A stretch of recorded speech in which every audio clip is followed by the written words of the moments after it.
laudable idea. And if you want to know how serious this exercise is in some jurisdictions, you can take a visit to the U.S. Senate, during confirmation hearings.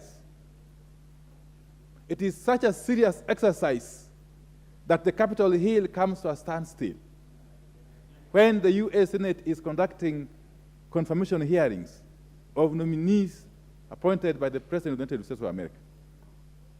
And us being a presidential system, in line with the U.S. system, we need to equally take this exercise seriously. So the point I'm making here is, when this House sits, and indeed, under Article 152, Article 2, and Standing Order 45, this House in its entirety is the organ that does the vetting. The committee, of course, will do the nitty-gritties, but this House has got the ultimate power to reject or approve every single nominee.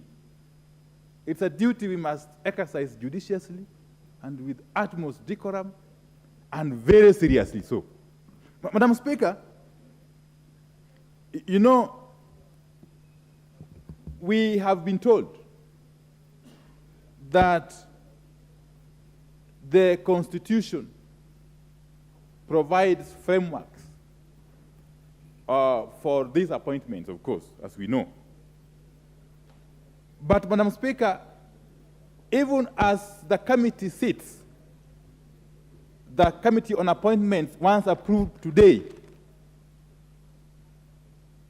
starts its sittings to deal with this matter, I will be asking the committee from the very beginning, and this is very important,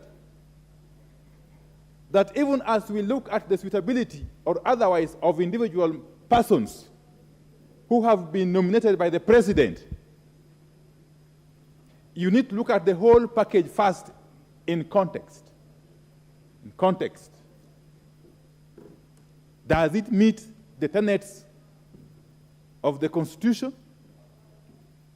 For instance, we know clearly under Article 10 of the Constitution that talks about values, principles of good governance, national values.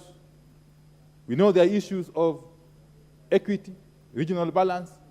Do we have a sense of that in the entire package? That is very important, even before you get to address the suitability of individual members. That's very important. Does it meet gender balance? Does it address issues of persons living with disabilities, and so on and so forth? So that is very important. But when we finally embark on addressing the issues to deal with individual persons, we must not lose sight of the requirements of the Constitution. We must not lose sight of the dictates and requirements of the Leadership and Integrity Act, the Public Officer Ethics Act, and the Anti-Corruption and Economic Crimes Act. Madam Speaker, I'll be pleading with the members of this committee, and indeed the whole House, that we take it upon ourselves to interrogate, fairly of course, but very, very intensely, each and every individual. Each and every individual. Because, Madam Speaker, this country has a population of over 50 million people, out of whom more than or about 25 million are adults, who of course merit or qualify to be given appointments to hold public offices. And therefore, if the President brings the names of persons who, in the wisdom of this House, don't pass the suitability test, we are not trying to dictate the President on who to appoint. No. Far from it.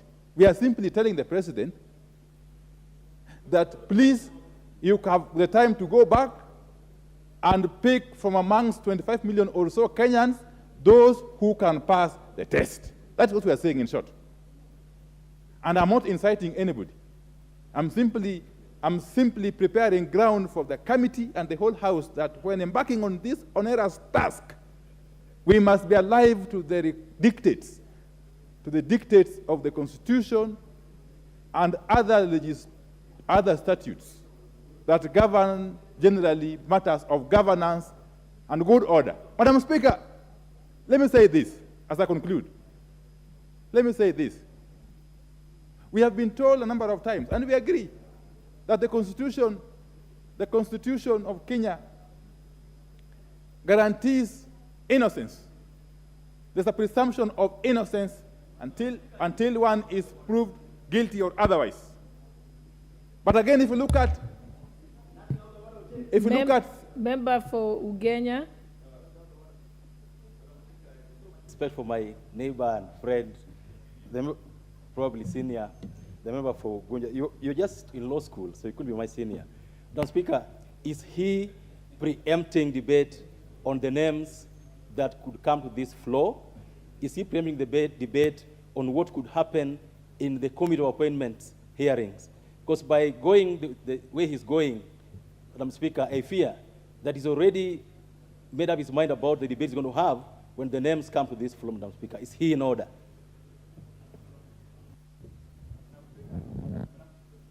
Madam Speaker, I've been very careful, if you've been keenly following my comments. I haven't mentioned any name, and I will not, for sure, at this point in time. I'm just trying to lay the basis. It's my duty, really. It's my obligation to guide my members and everybody else who may want to be guided, that this is a very serious exercise that we must approach with a lot of seriousness on our part. Madam Speaker, I want to say this, that persons being appointed to state offices or public offices, just as the Constitution requires, must be persons whose conduct bring honor, dignity, and everything else that is positive to those offices.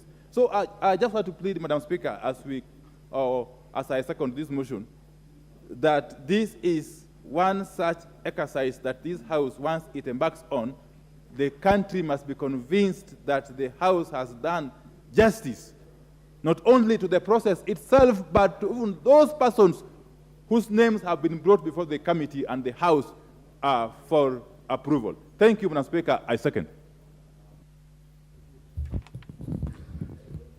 Honorable members, I propose the question, which is that pursuant to the provisions of Order 204, this House approves the appointment of the following members to the committee in addition to those specified under paragraph 1. 1, the Honorable Nelson Koech MP. 2, the Honorable Rehab Washira Mukami MP. 3, the Honorable Dindo Ali Raso MP. 4, the Honorable George Gitonga Murungara MP. 5, the Honorable David Gikaria MP. 6, the Honorable Ferdinand Wanyonyi MP. 7, the Honorable Mary Emase MP. 8, the Honorable Abdul Rahim Dawood MP.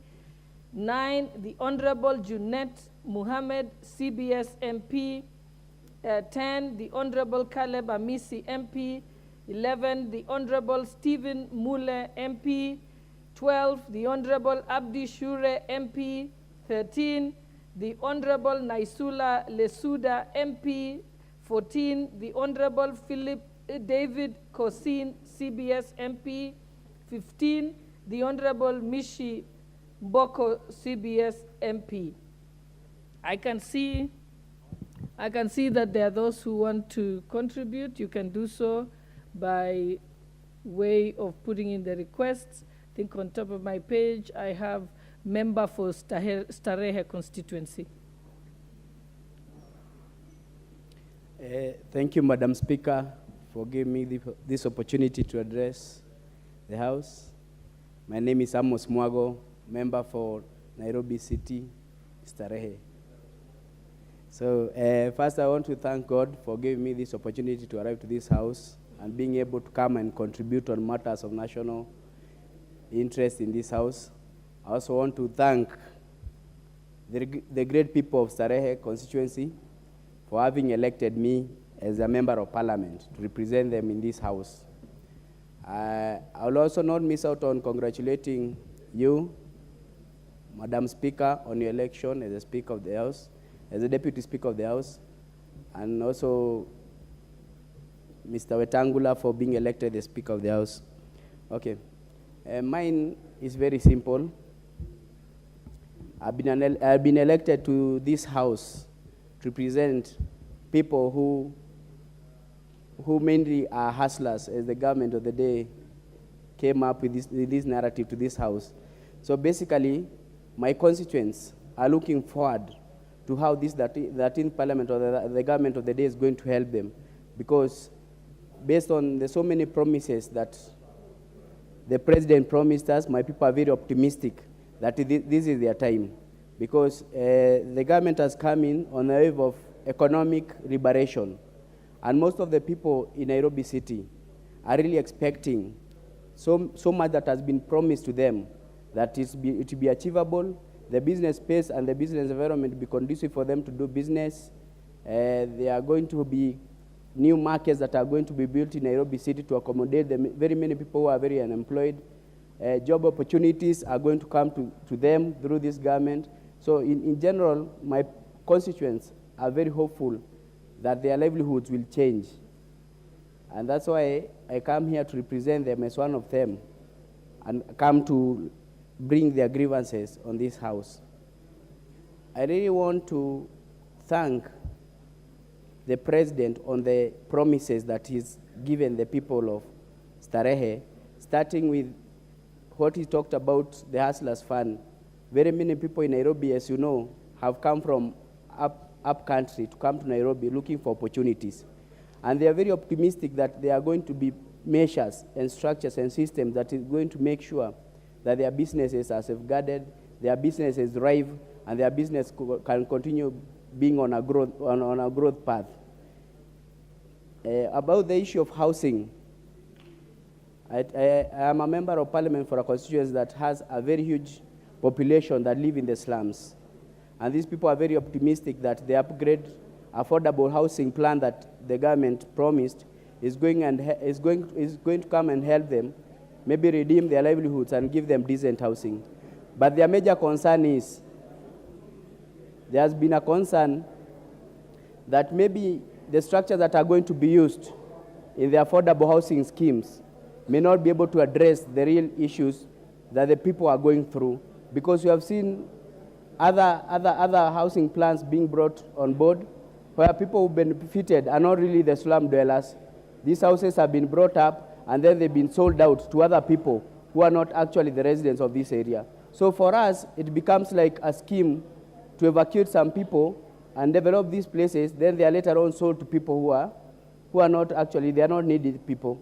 So that is one of the concerns that my constituents have raised about this housing, how affordable housing is, and the landlords who own those structures in the slums are the real champions of affordable housing. But most often than not, when you have these upgrades, these people are taken for granted, they're evacuated from their land, the houses are brought up beautifully, and then they are sold to people who have money with them. So that is one of the issues that my people are raising, and it's an issue that we need to address, because we cannot displace people and bring in other people who are not our constituents.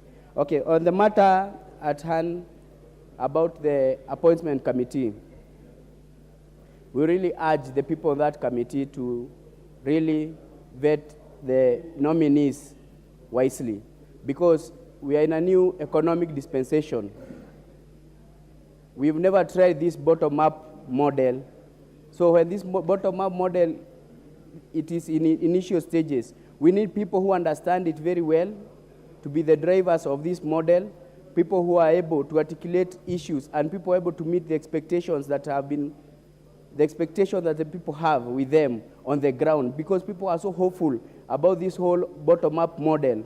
So if we don't, like for the Ministry of Trade, where most of my constituents are traders, the narrative has changed from being these big traders, but it has been brought to be about mama mbogas, boda boda people, and what the people in the informal sector. And my people expect that the Minister for Trade is going to address the issues from those simple setups, those cottage industries, those informal sector. How are they going to formalize the informal sector, which employs so many people in this city?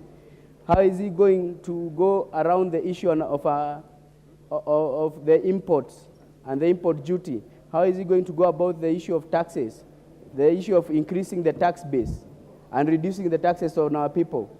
The way we are going to expand opportunities to reach out to other regions, the way our people can be able to trade with other regions. So I think when it comes to vetting, issues on integrity should take center stage, issues on capability should take center stage, and experience too, because we really hope that whoever gets into that Ministry of Trade, we as Nairobians, is going to liberalize trade in this Nairobi.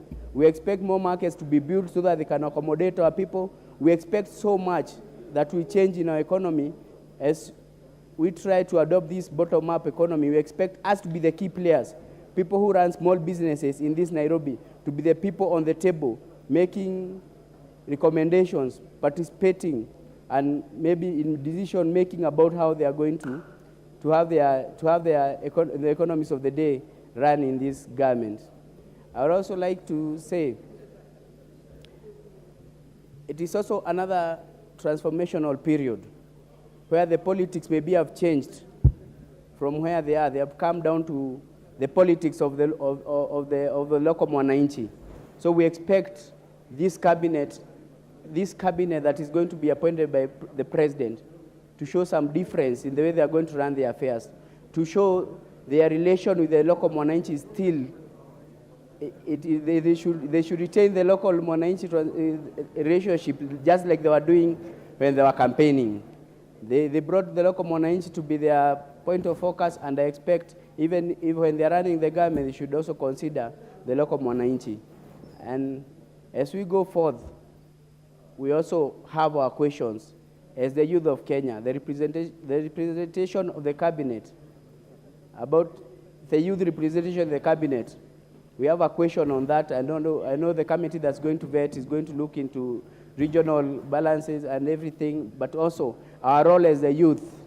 We look forward to seeing it represented in the cabinet. We also have another question of incorporating ICT in all the operations of the government, because as we know, in the 21st century, where the technology advancements is happening so fast, but in our country we are reluctant to adopt new technology in all these operations of our ministries. And with that, Madam Speaker, I say thank you so much, and I donate my 5 minutes to Babu Owino. Thank you. I think your time is up. I now call member for Kachiliba.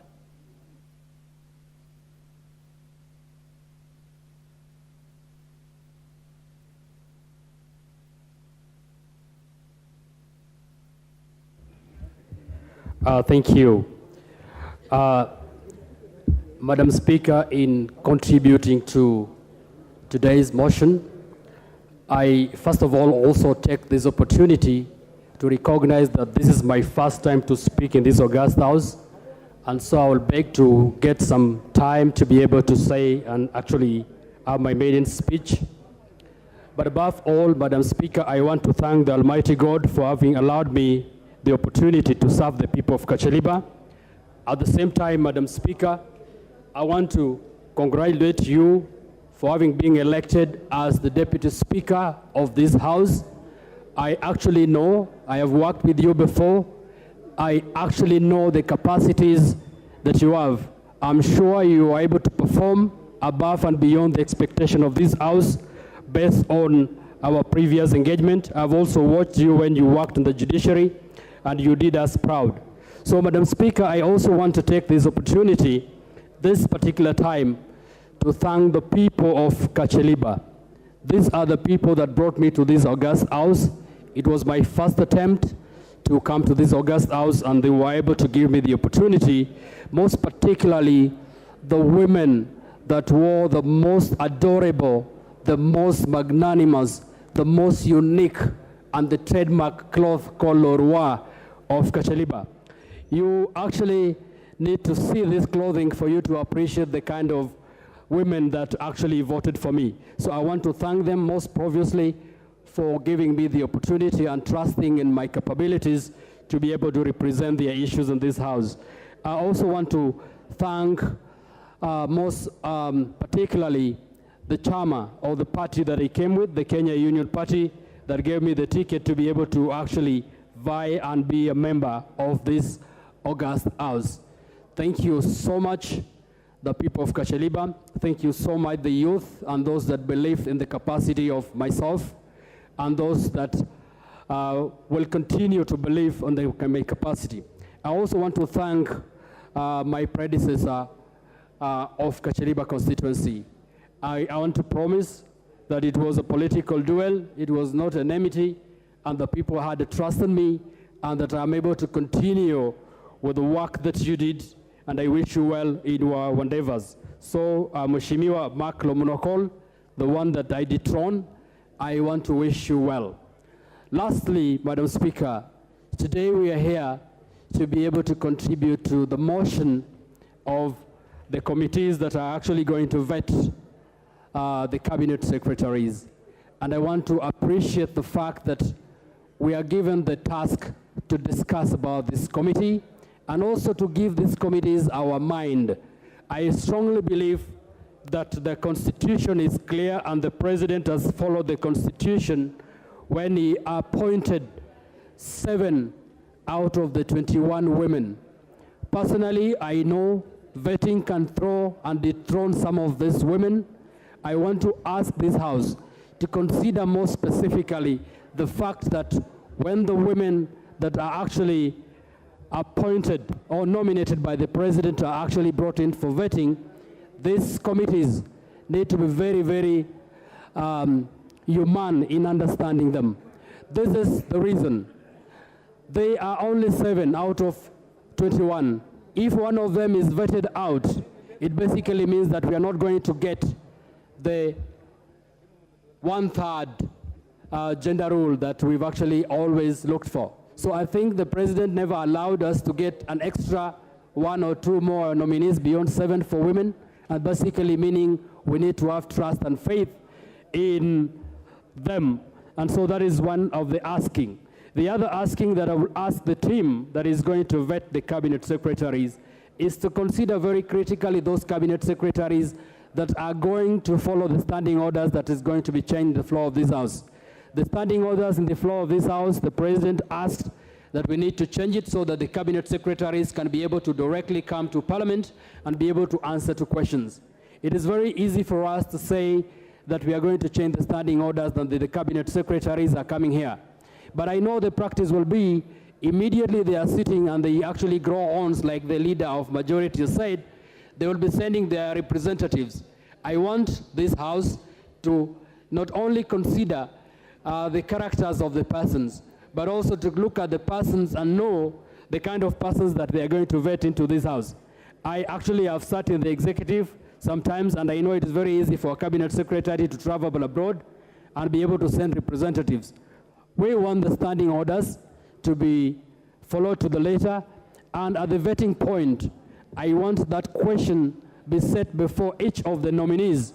If they are willing to come personally to this House to answer to questions, or if they are willing to send representatives like many of them will want to when they actually become the bosses and not the servants of the people.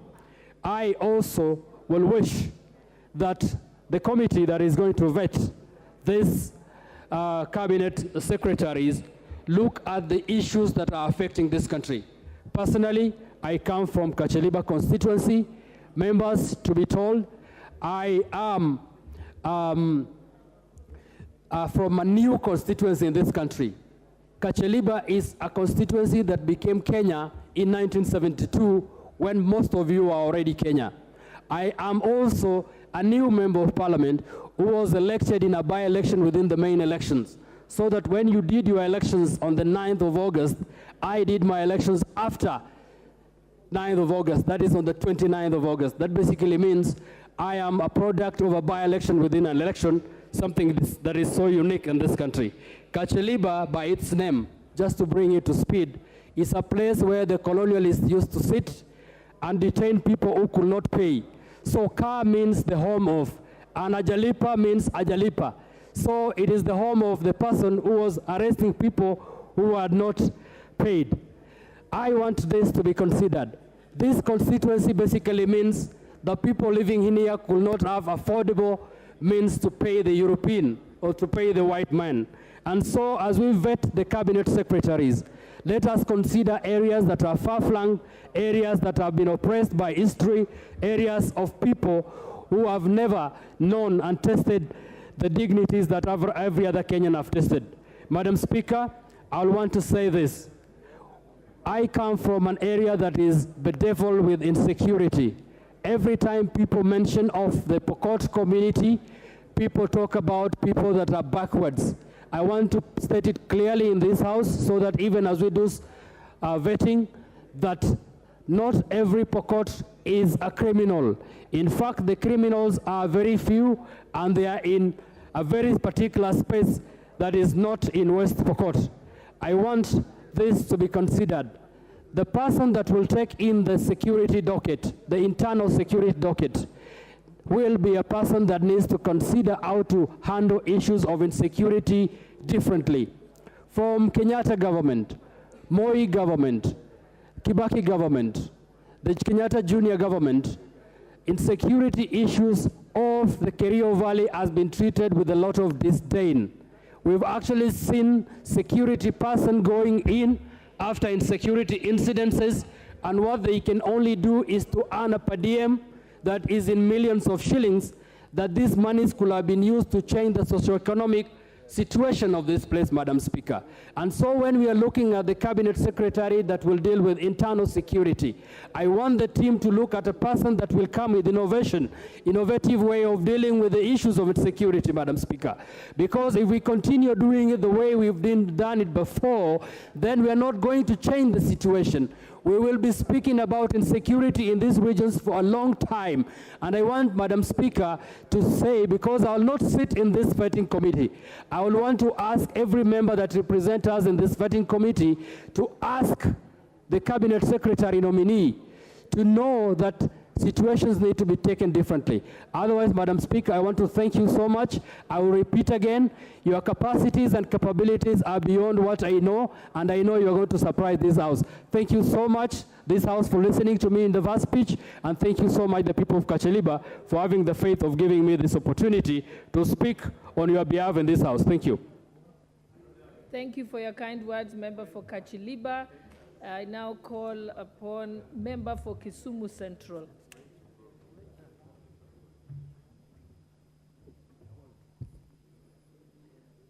Thank you, Madam Speaker. Let me first take this opportunity to congratulate you for having been elected as the Deputy Speaker of this House.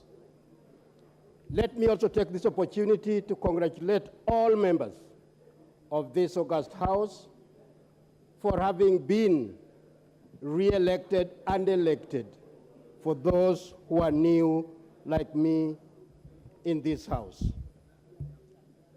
Let me take a special opportunity to thank people of Kisumu Central for having faith in me to elect me as their representative to represent them in this august House. Kisumu Central is a business town. Kisumu Central is a business hub. Kisumu Central has a population of about 200,000. Kisumu Central has got a population of voters of 135,000. Kisumu Central has got 6 wards, and Kondele Barracks is in Kisumu Central. Kondele is undocumented barracks in Kisumu. Kisumu Central has got Nyalenda B as a ward, and I thank people of Nyalenda B I thank Kondele people. I thank Railways Ward. I thank Kalolini Shaurimoyo. I thank the CBD, which forms the Market Milimani Ward, for having elected me to this august house. Madam Speaker, let me also take this opportunity to say that in Kisumu Central, we have slums and urban specific wards. I'm more concerned about Nyalenda B as a ward, which is flooded almost every single year. I would want to take this opportunity to talk to the Ministry of Special Program to say that Nyalenda B, which is seen as a town, should be treated like any other drought area, any other flooding area, that when the special programs is considering those areas which have got drought, should also consider Nyalenda B. Kisumu Central is a cosmopolitan town, a constituency, which is also a home of special talents. Some of the famous footballers who have played for Kenya comes from Kisumu Central, and I can mention Peter Dow, I can mention Oliech, for those who are fans of football. Kisumu Central is also a very peaceful constituency. Honorable Speaker, I must say that Kisumu Central has got some very important projects which are stalled, which have not been looked at over the years. And just to mention a few, Kikomi is a big and a sleeping giant in Kisumu that could create employment opportunities for the youth, that could create employment opportunity for farmers, because Kikomi is a fabric industry that, if rehabilitated, will be able to respond to some of our employment needs. Kenya Matches is a stall project in Kisumu. Fish industries, there are about 3 which are stalled in Kisumu, and I will be talking to various departments and ministries to ensure that these projects are brought back into action so that they can create employment. Honorable Speaker, I also want to take this opportunity to thank and congratulate the outgoing administration, the regime of President Uhuru Kenyatta, under the handshake. They did show Kisumu Central people that they are also part of Kenyans. And as part of the handshake, we saw the rehabilitation of Kisumu Port.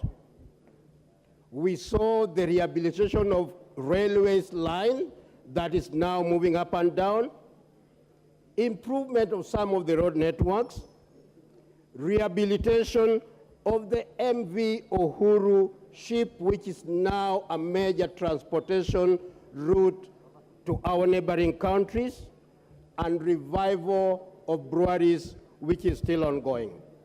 Honorable Speaker, some of our slums experience the worst floods in the region, and this is a problem that causes havoc to the community of those specific wards, and especially the residents of Nyalenda. It's worth noting that Kapothe, in particular in Nyalenda B, is also a very fertile area that if the floods were controlled, it will be a food basket not only for Kisumu Central, but also for the whole of Kisumu County. Honorable Speaker, in the very near future, I will be exploring with other development partners, the ministries, and also the county to see how best we can mitigate the floods so that we open up that particular area for farming, which will eventually create employment, but also supply the much needed food for the area.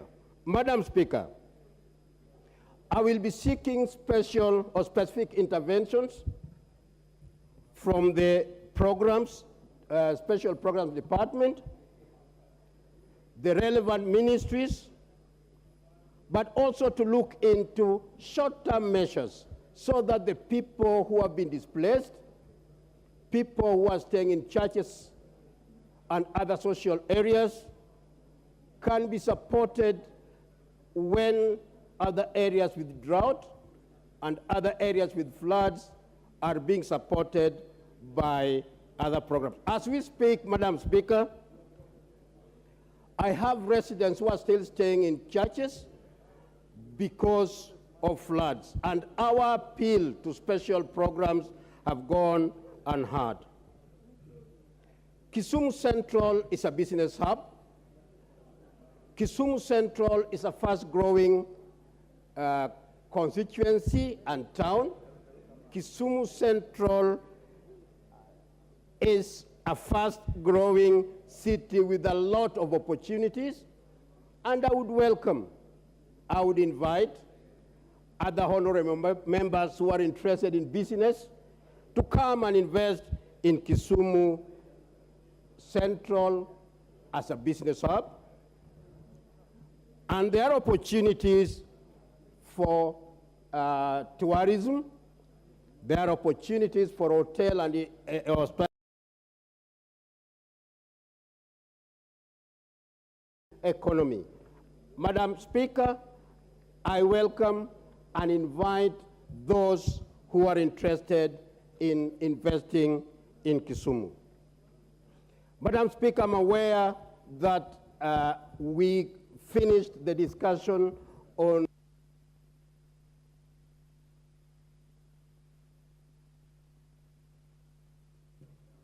Thank you, member for Kisumu Central.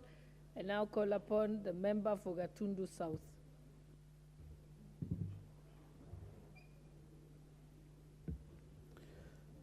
Thank you, Madam Speaker, for this opportunity to address this House. This is my first substantive address of this House. In fact, it is my maiden speech. Madam Speaker, I therefore would take that opportunity to thank the people of Gatundu South for having found fit to elect me to represent them in this House. And I also take this opportunity to congratulate you, Madam Speaker, and the Speaker of the House for having been elected as Deputy Speaker and Speaker, respectively. And that too goes to the Deputy President and the President, Mutatis Mutandis. Madam Speaker, I come to this House on the background of a lot of unemployment. And as we discuss the business of the day and discuss the committee on appointment, it is not lost on me that this committee has to shoulder the responsibility of making sure that we have the people who are going to drive the agenda of this government. Without the cabinet, then it will be very hard to push the business of the government ahead. Therefore, they have huge responsibility on their shoulders. Madam Speaker, in as much as we finished discussing the presidential speech, it came very pregnant with a lot of information and a lot of issues that we need to address as a country. Madam Speaker, we are talking about employment, and we cannot have employment without looking at manufacturing, without looking at industrialization of this country. But Madam Speaker, our industrialization is hampered by our taxation or tax regime and the tax infrastructure that we have existing. I look at a tax regime where we now have a value addition, Mr. Speaker, a VAT tax that is very punitive to the business people. Madam Speaker, I am looking at the proposal that was put in this House suggesting that we should have a VAT regime that stops you as a business person from filing your returns if you have filed nil returns for 1 month. We must look at that and look at the changes that must be instituted to enable our people to have a proper working tax regime that is going to enable them invest in this country. Madam Speaker, we have this tendency of taxing our people on trade. As a manufacturer, we are paying electricity to a tune of 21 shillings to manufacture 1 kilogram of tea. This is because we have a tax on fuel. We have a tax on electricity that hampers our trade, that hampers production. We cannot therefore issue or give employment to our young people if we continue like this. I would therefore ask the committee that is now here to determine who is going to be the cabinet secretary in charge of industrialization, in charge of agriculture, in charge of finance, to look at our tax system and please enable business to be conducted in this country. Madam Speaker, the people of Gatundu South are worried a lot because they're one bill away, one hospital bill away from abject poverty. I look at a situation where we must fix our health sector so that we achieve universal health care. But for us, Mr. Speaker, Madam Speaker, to achieve universal health care, we must address 2 issues. First, we must address NHIF. NHIF has been paying 80% of its payout to less than 25% of the hospitals. These are hospitals that are in urban centers that are accessed by very few people, and our people in the villages are left without access to NHIF and its services. I would ask the committee that will be formed here, and this House at large, to look into policy and laws that are going to enable NHIF create a proper working policy so that we are able to give services to our people in the villages. Madam Speaker, availability of medical care and medicine and medical supplies is pegged on the availability and the order fill rate capacity of KEMSA. But Madam Speaker, we have an institution in KEMSA that has been crippled by an availability of funds. The turnaround time right now at KEMSA is very low. All this is because KEMSA is supposed to have a budget that it fills by its own operations. But this House had seen it fit before to allocate some money so that procurement of medical supplies and basic but very essential medical supplies is available to our people. Madam Speaker, I would urge that we capitate that organization so that our people have medical supplies available to them when they need it, so that they do not die of very common and basic issues and lack of proper health care. Madam Speaker, I would also want to talk a bit about our importation. When you look at this house, you are looking at everything that has come from another country other than this. We have a robust textile industry if given proper support. This is what would create employment for our people, because we cannot talk of development when we have a deficit of payment that is running to 2.5 billion US dollars in the last 1 year. Madam Speaker, for us to stop this, we must create again a tax regime that hampers importation of essential goods that are capable of being manufactured here and encourages the manufacture of the same so that we create employment and we improve on our balance of payment. We need to do value addition. Where I come from, we have produce like tea, coffee, avocado, and other agricultural produce. But this agricultural produce goes to the market at a very low value.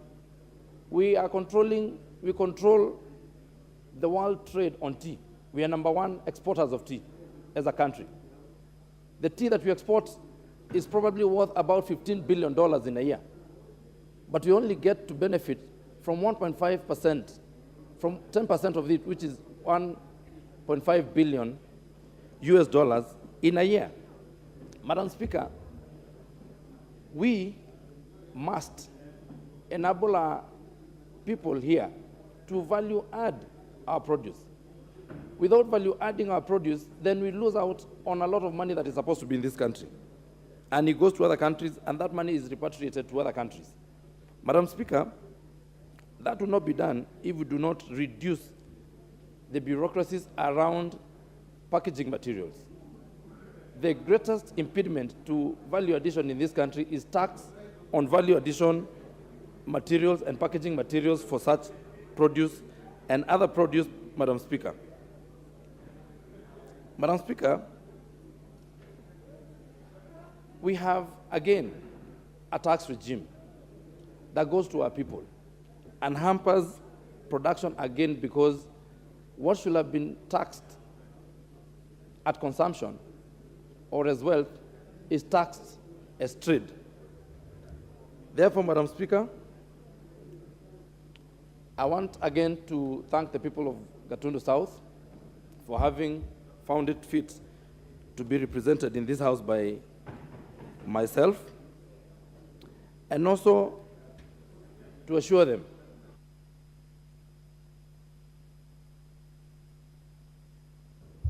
Thank you. I now call upon member for Isiolo South.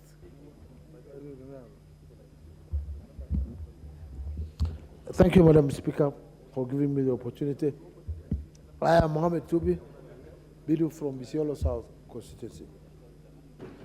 First and foremost, I thank God for giving me the opportunity to be here today in this August House. Secondly, I thank the people of Isiolo South for giving me the opportunity. I tried it last time, and I thought I went through, but this time they gave me the opportunity, and here I am. Madam Speaker, I just wanted to tell, for the benefit of doubt of everybody, Isiolo South is located in Isiolo County, and Isiolo Town, geographically, is the center of Kenya country, the country called Kenya, this one of ours. Yes, it is in the center of the country, and it is on the border. It is on the border and gateway into the harsh environmental condition of northern Kenya. Isiolo is located just opposite the other side of Mount Kenya. When we hear about Mount Kenya, we talk about Mount Kenya the north, Mount Kenya the south, Mount Kenya the east, and we don't talk about Mount Kenya the south, the north. That north one is that environmental, that worst, harsh environment of the northern Kenya is where we start from. Madam Speaker, the people of Isiolo South asked me to pose a question that my predecessor in the 12th Parliament and 11th Parliament, all of them have been on record that they have been worst performers in this National Assembly. In the sense that they have been recorded that they have never participated in the debates in this House. And they blame the same on the speakers. I mean, Emeritus Justin Muturi. I don't know whether that is true, but that is what they say. Because of that, I have to give exactly what Isiolo South is all about. Isiolo South borders Garissa on the other side, borders Wajir on the other side. And this other side, it borders Meru County. And if you look at Meru County, just our neighbors, is well developed. Isiolo is known as a start of where problems are, both in security, on the issue of insecurity, on the issue of livestock death and all the, drought and all these things. And education-wise, it is amongst the counties which are, the constituencies which are lagging in education. Simply because we have a good constitution, a wonderful constitution, which talks about opportunities for everybody. Every Kenyan, because Kenya belongs to all of us, Kenya belongs to all of us, and we are supposed to get equal opportunities of whatever is supposed to be given out. That is what we are lacking in Isiolo South and the entire North.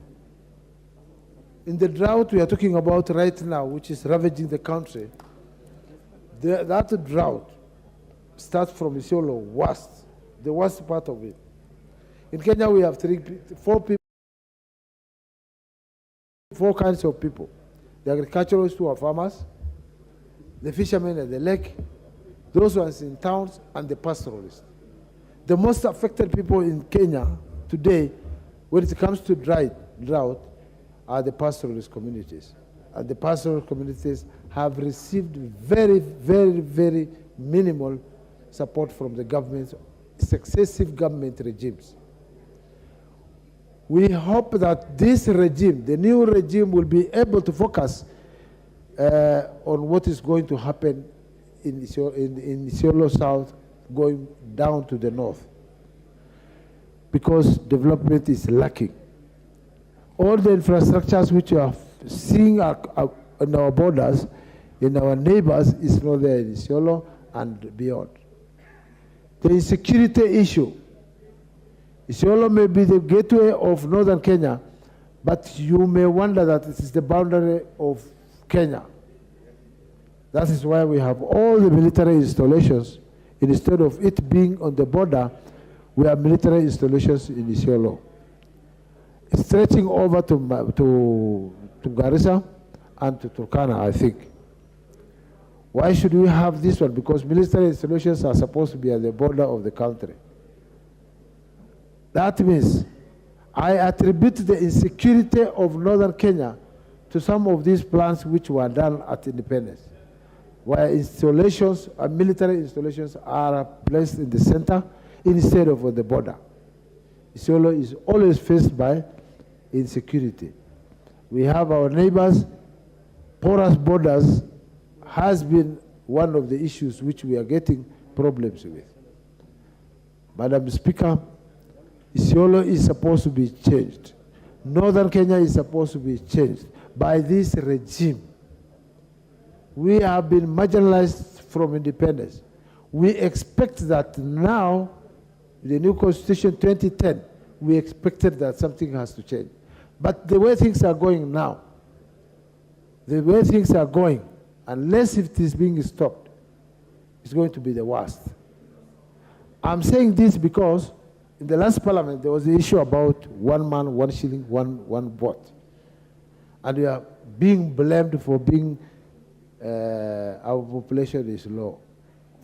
You cannot blame us when we live in that environment where we cannot, it becomes a problem for ladies or men to be able to produce and give the population the way the others are doing because of the harsh environmental conditions.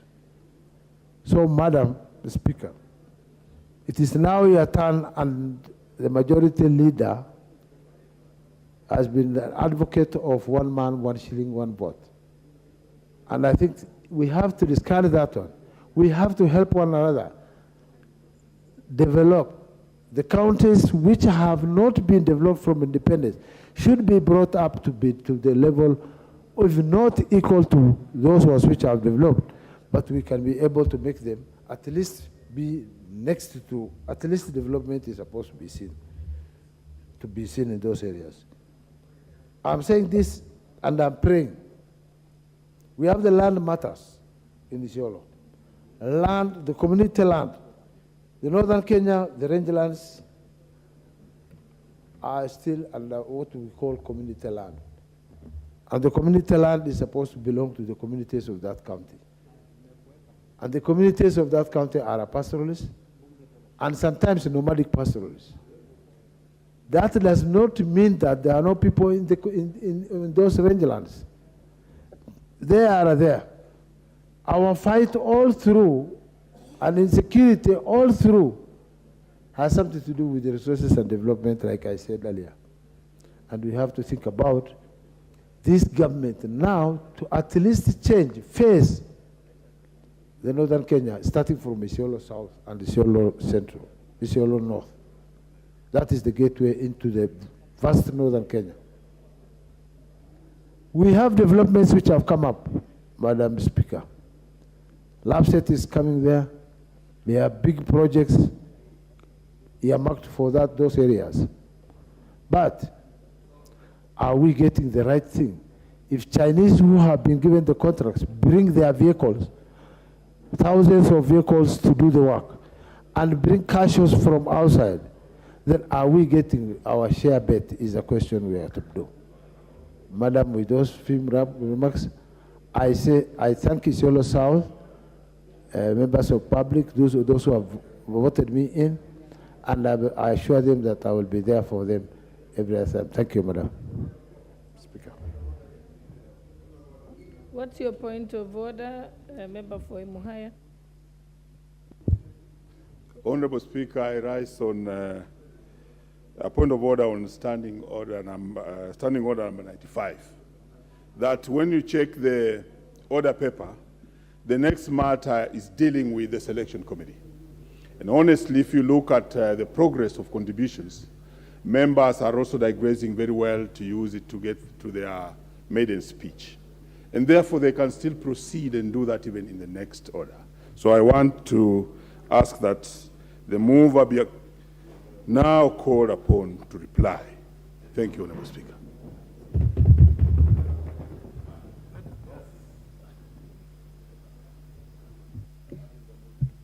Is that the mood of the House?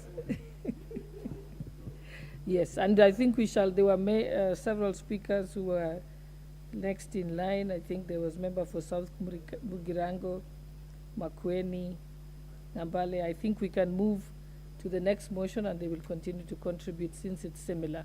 I think I agree with the member for Emuhaya on that. I now call upon the mover to reply. No, is it? I just put the question, okay.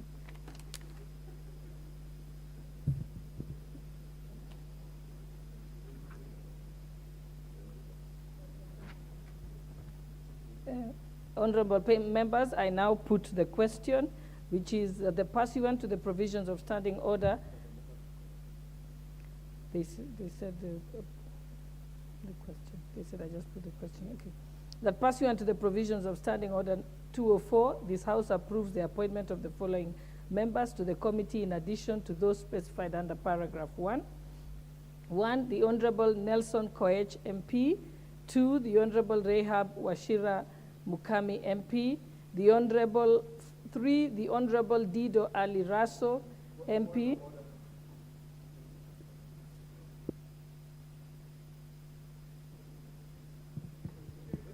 Standing, yeah. And I prefer, I think, Honorable Member for Seme, you should allow me to finish first. And yes, and you cannot shout point of order. I can see the intervention.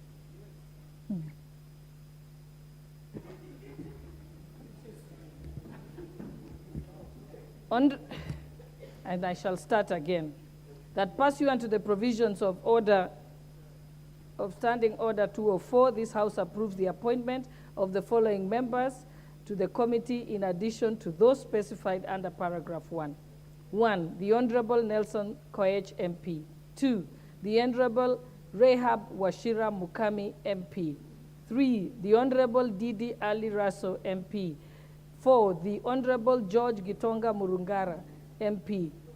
5, the Honorable David Gikaria, MP. 6, the Honorable Ferdinand Wanyonyi, MP. 7, the Honorable Mary Amasa, MP. 8, the Honorable Abdul Rahim Dawood, MP. 9, the Honorable Junet Muhammad, CBS, MP. 10, the Honorable Caleb Amisi, MP. 11, the Honorable Stephen Mule, MP. 12, the Honorable Abdi Shure, MP. 13, the Honorable Naisula Lesuda, MP. 14, the Honorable Philip Kosin, David Kosin, CBS MP. 15, the Honorable Mishimboko, CBS MP. Will as many as of this opinion say aye? Aye. And will as many as of the contrary opinion say no? The ayes have it.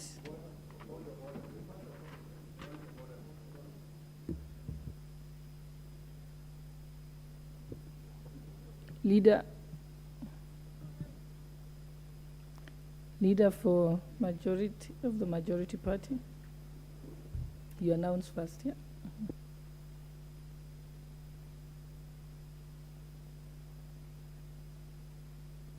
Next order, members. And members, you cannot have a point of order over nothing. Nothing has happened at the moment. Member, the leader of majority party, please proceed. Thank you, Honorable Speaker. Honorable Speaker, I beg to move that pursuant to the provisions of Standing Order 172,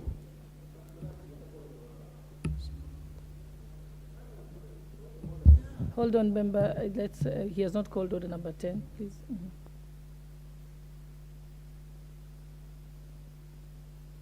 What's your point of view? You haven't even pressed the intervention button, so I will.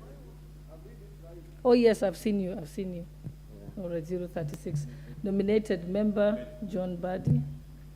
Thank you, Madam Speaker. With all due respect, I think there is a procedure that we didn't follow.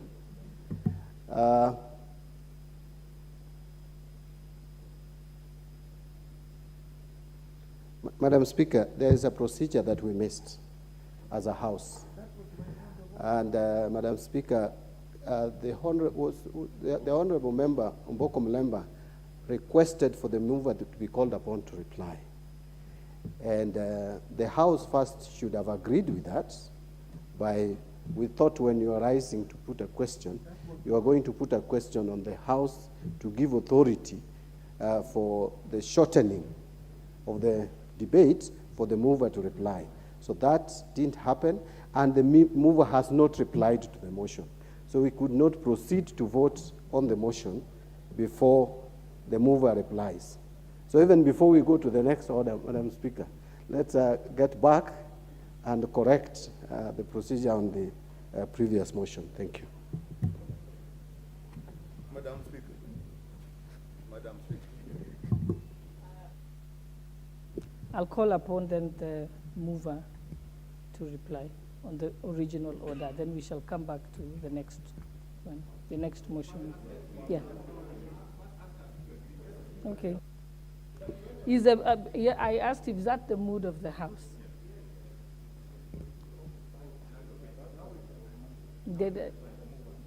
Yeah, I now want the mover to be called to.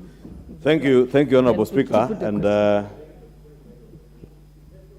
Honorable Speaker, I think the officers at the clerk's desk need to be more diligent in guiding you.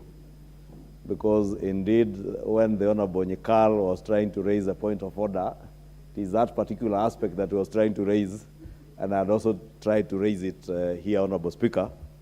But I think the officers here did not guide you accordingly. And it is only good that we correct that.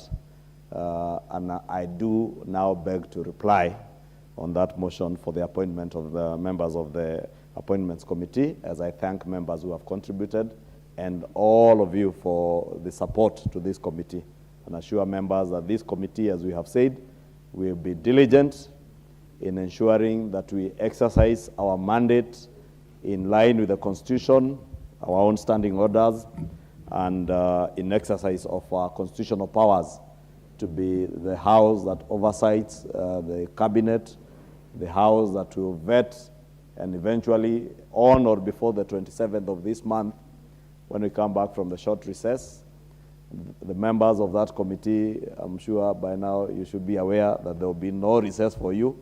It is a short working and busy working recess.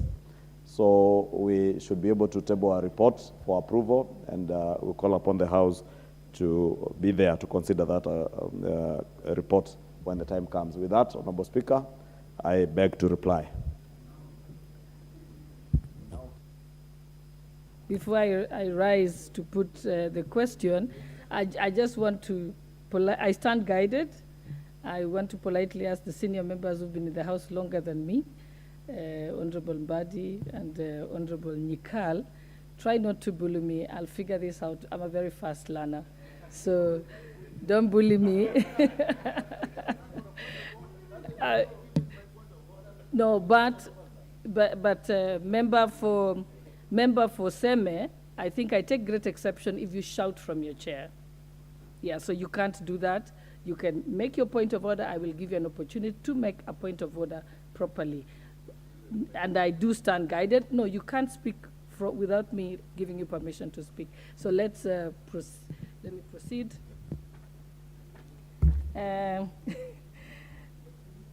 Honorable members, I now put the question that pursuant to the provisions of Standing Order 204, this House approves the appointment of the following members to the committee in addition to those specified under paragraph 1.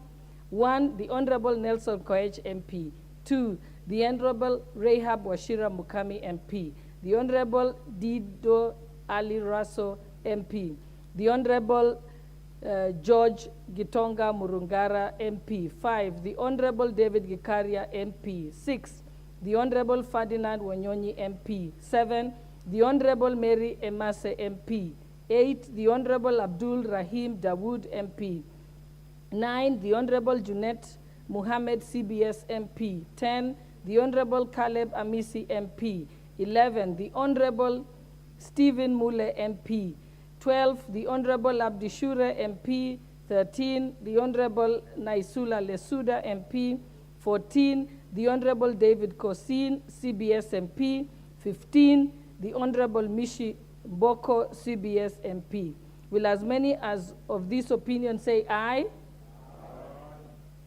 And will as many as of the contrary opinion say no? The ayes have it.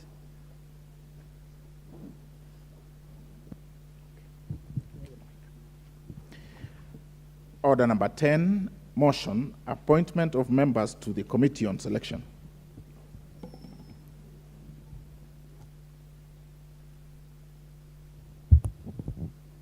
Leader of the Majority Party.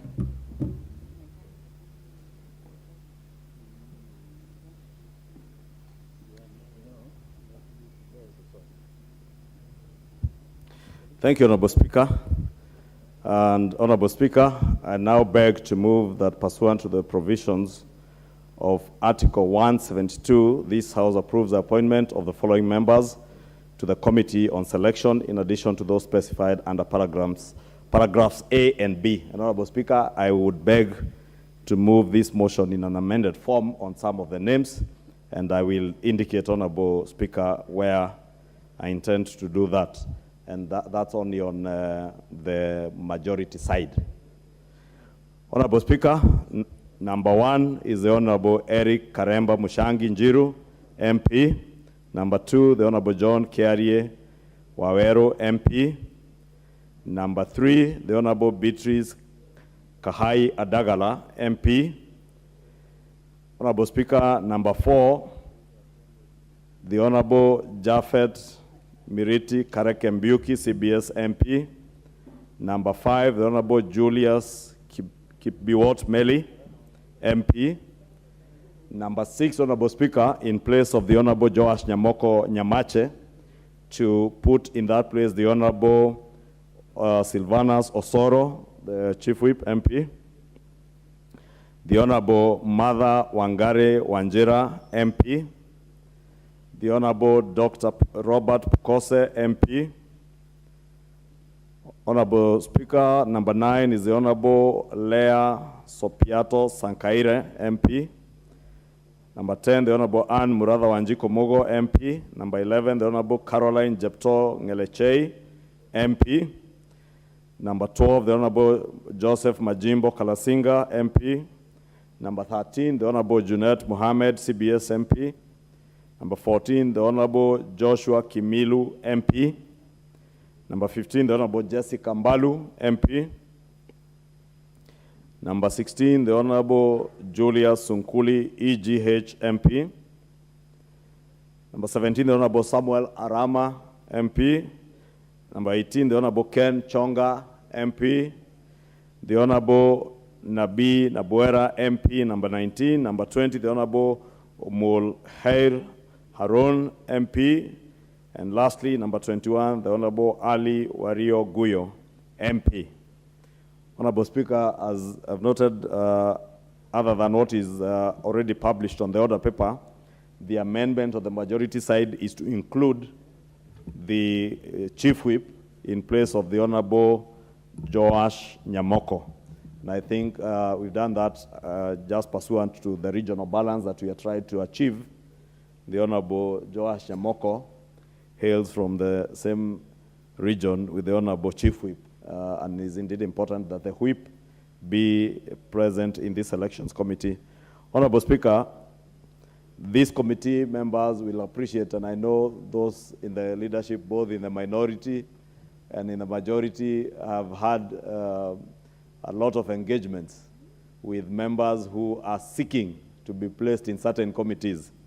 And I have seen people queuing outside the office of the leader of minority, just like there are people queuing outside my office and that of the whip or the deputy leader of my majority, seeking to be placed in committees. And it's good for members to appreciate that this is a committee that is under our standing orders, that is charged with the responsibility of placing you in committees.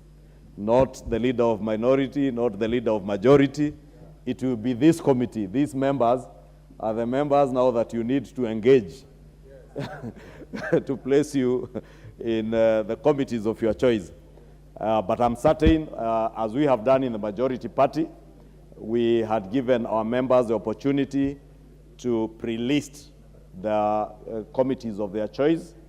And I want to encourage even my colleagues in the minority to organize themselves and at least get your members to pre-list the committees that they desire, so that by the time we get an opportunity, as and when these committees are approved by the House, to sit, we make our work easier on a list that are agreed from both the majority and the minority, so that we make, it's a very tedious exercise and one that will take a lot of time, or one that will require us to balance various interests, to be able to place members in the committees where they are best suited, where your skills, and I'm sure all our members at the time of induction, we had our biodata taken, we have copies of your CV, so we'll be able to place you in the committees of choice, and we will endeavor to make sure that you are placed in your committees of choice and those that are in line with your skills and competencies.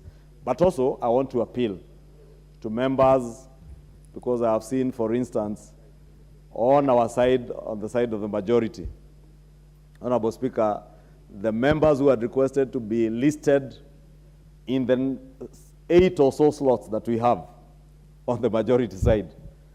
In the Committee for Transport, I was just looking at the numbers last night, 79 members desire as their first choice to be listed in the Committee for Transport. And I know it is because of the challenges that members have in their constituencies with roads and infrastructure in our backyards. But I want to assure members, as much as you may not all 79 members in the majority cannot fit in that one committee, we will endeavor to list the 8 who will be lucky, the selections committee will find suitable to sit in that committee.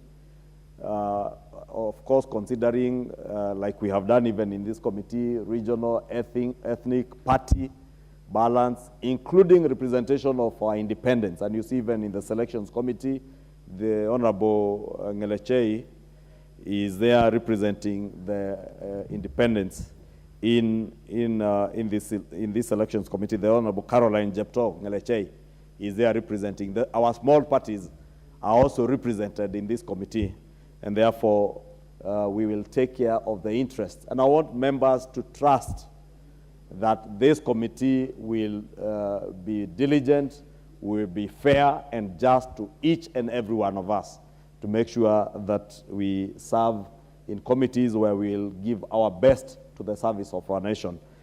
Honorable members, as I have indicated, it may not be possible to place everybody in their first choice, but we will endeavor to place you either in your first, second, or third choice. We'll encourage you to engage with members of this committee with time, and also to be very understanding. And as I said, I've also encouraged the leader of minority to hasten together with your leadership to get the list of members who you may nominate to certain committees, so that by the time we meet, most of the groundwork will have been done, and the committee just sits to ensure that there is a proper balance, that we are placing the right people in the right committees. And lastly, it's just to indicate to members of all of us as members that every committee of this House is as important as any other committee. And being a member of Parliament, you have the opportunity to attend committees of any committee that you want to attend. Nobody stops you from, if you're a member, for instance, of the Transport Committee, nobody will stop you from attending in line with our standing orders. You just need to notify the chair in advance.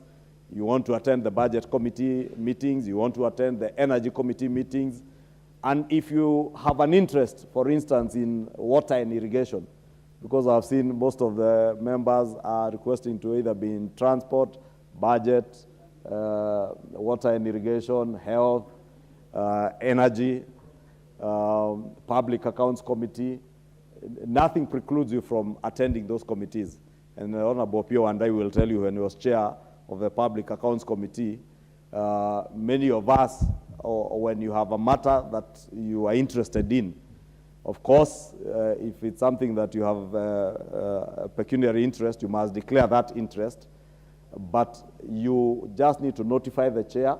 If you want to articulate issues that maybe a minister is appearing before the transport committee, you want to articulate issues that relate to your constituency, you are allowed under our standing orders to appear before that committee with just a simple notice to the chair and be able to articulate issues. Therefore, let us not have very intransigent positions that I must be in this or that committee, and appreciate that with the reduced numbers of our committees after the changes in our standing orders, we have the minority side in most committees will get only 7 members, and they must, within those members, accommodate all the political parties within the coalition.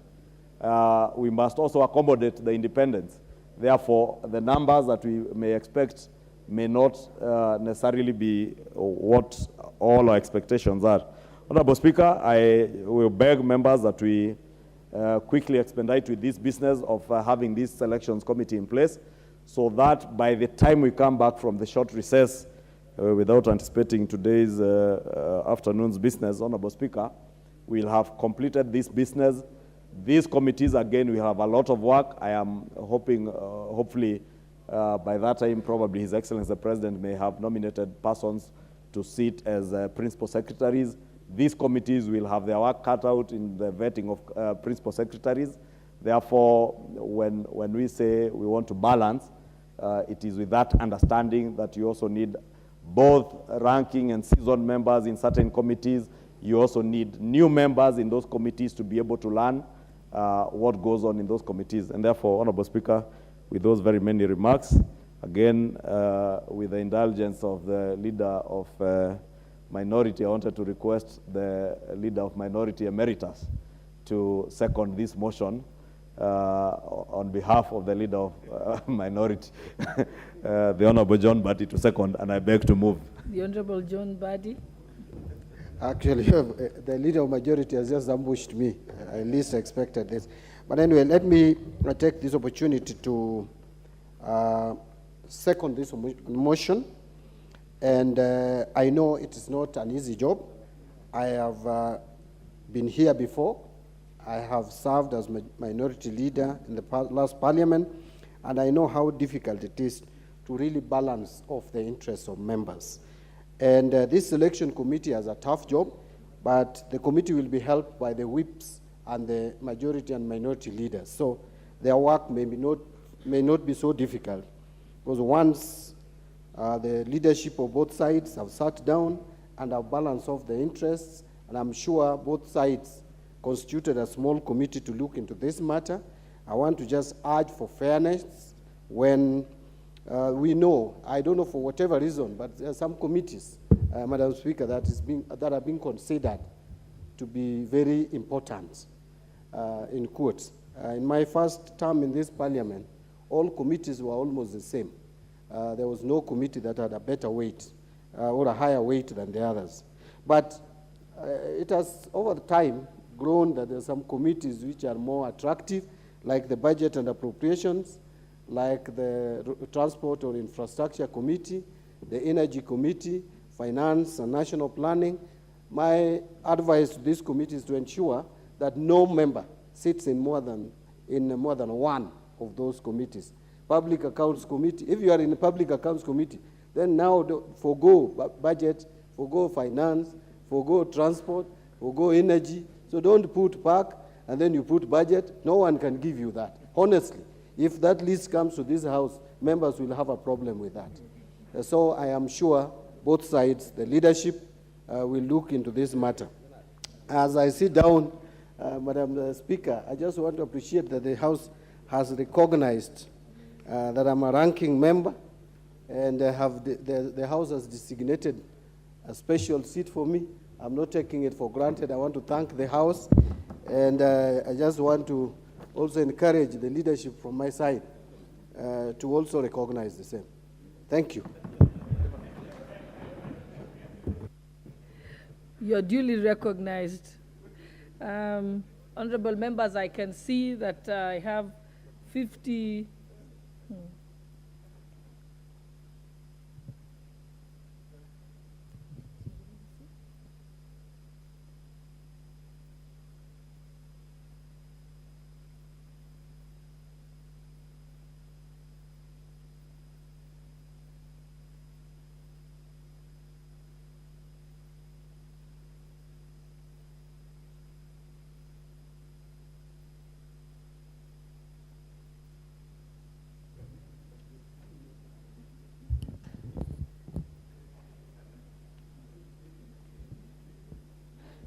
Honorable members, I will propose the question, and thereafter I can see many requests for debate. I propose the question, which is that pursuant to the provisions of Standing Order 172, this House approves the appointment of the following members to the Committee on Selection. in addition to those specified under paragraphs A and B. 1, the Honorable Eric Karemba Muchangi Njiru MP. 2, the Honorable John Kiari Waweru MP. 3, the Honorable Beatrice Kahai Adagala MP. 4, the Honorable Japheth Miriti Kareka Mbikwi CBS MP. 5, the Honorable Julius Kibiwot Meli MP. 6, the Honorable Silvanas Osoro MP. 7, the Honorable Martha Wangari Wanjira MP. 8, the Honorable Dr. Robert Pukose MP. 9, the Honorable Lea Soipato Sankaire MP. 10, the Honorable Anne Muratha Wanjiko Mugo MP. 11, the Honorable Caroline Cheptoo Ngeleche MP. 12, the Honorable Joseph Majimbo Kalasinga MP. 13, the Honorable Junet Mohammed CBS MP. 13, the Honorable Joshua Kimilu MP. 15, the Honorable Jessica Mbalu MP. 16, the Honorable Julius Sunkuli EGH MP. 17, the Honorable Samuel Arama MP. 18, the Honorable Ken Chonga MP. 19, the Honorable Nabi Nabwera MP. 20, the Honorable Umuker Harun MP. 21, the Honorable Ali Wario Guyo MP. Honorable members, I can see that there are 53 requests now of members who want to have shown interest. And like I said earlier in the morning, that a maiden speech is a maiden speech, whether you do it now or next year. For the first time, the practice of the House is to allow members a little extra leeway in the middle of in between the debate to use that opportunity to make their maiden speeches. So I think I'll be asking members, like, let's try not to make too many interventions, to allow the members use this opportunity to make their maiden speeches. And so I now call upon the nominated member, the Honorable Bishop Jackson Koskei.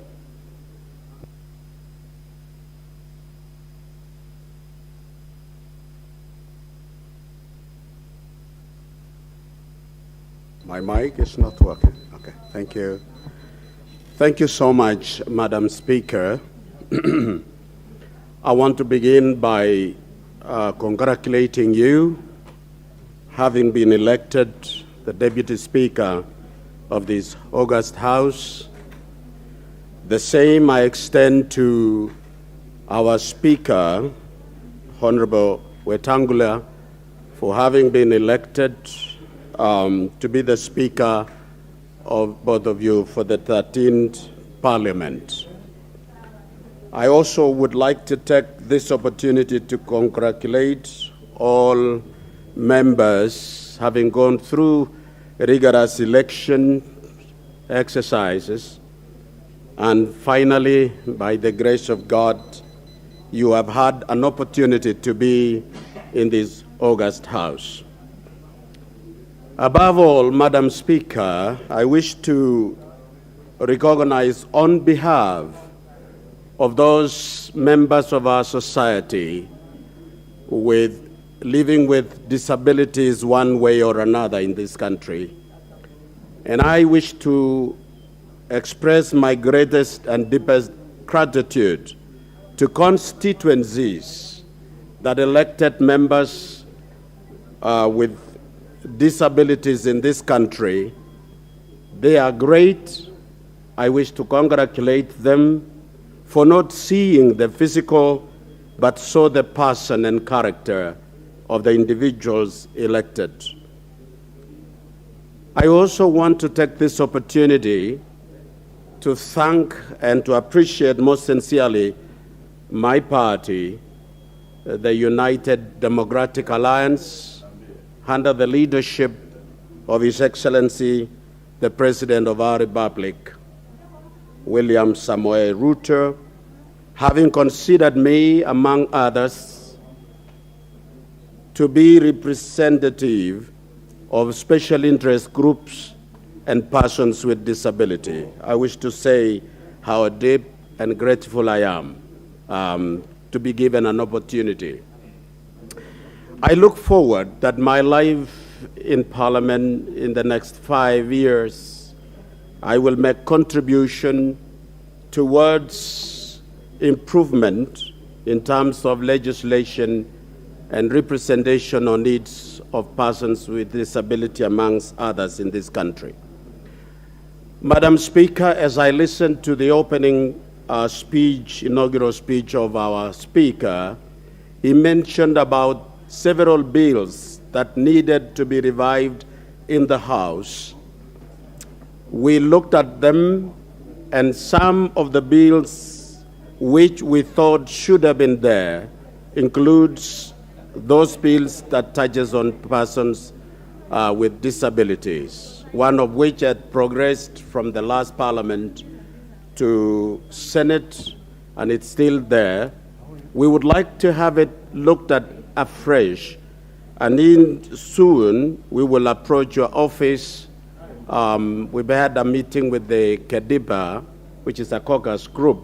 We will be bringing the attention of the House that we need a relook on the instruments that helps persons with disability in this country and their families and guardians and people who are related to them one way or another in making them enjoy the benefits of the constitutional provision thanks to our Constitution. So we intend to bring into the House and the attention of the House a relook on our acts, the Disability Act, the national policy on persons with disability, the regulations, some of which are ambiguous in operation, and therefore it has hampered administration and capacity to administrate and to implement the Act. So, Madam Speaker, we will be drawing the attention of the House to the same. Today, as I make my maiden speech, I want to join colleagues who have contributed over time the last 4 days on one aspect, and that is security. Matters security is one of the contributing factors to disability. Where there is war, insecurity, people are injured, and we create more disabled in the country. I wish to appeal that maybe it will be necessary to relook at the causes and the issues that are underlining in areas that has been unstable in our country, in the northern part, the eastern coastal area, and what we have in Rift Valley, northern part of Rift Valley belt, that there is got to be a concerted effort by all leaders and look at this issue of cattle rustling as a menace that can be controlled.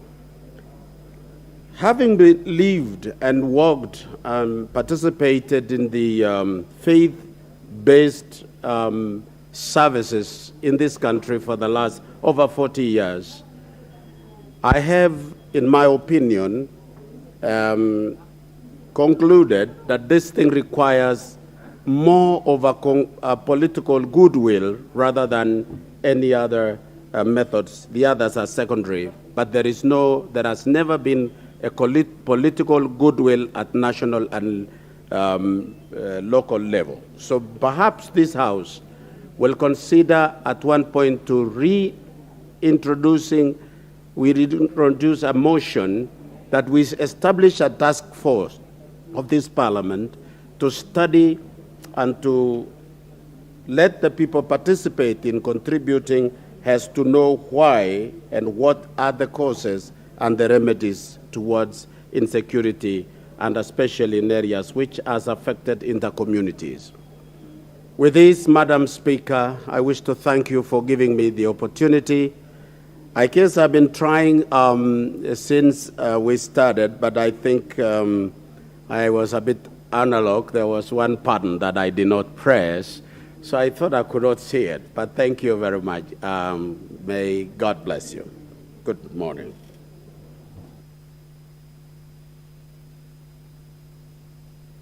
Member for Makueni County. Okay, she's not there. Member for Wajir West.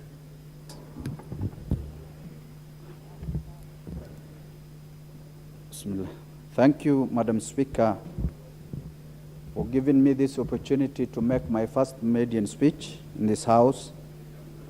Allow me to start by thanking the Almighty Allah who has given me this opportunity to represent the people for Wajir West in this August House. I also want to congratulate you for being elected as the Deputy Speaker in this Honorable House. Madam Speaker, I want to thank the people of Wajir West from Wagala Ganyure Ward, Adem Masajida Ward, Hadado Adebohol Ward, Giriftu Arbejahan Ward, for finding fit me to represent them in this Honorable House.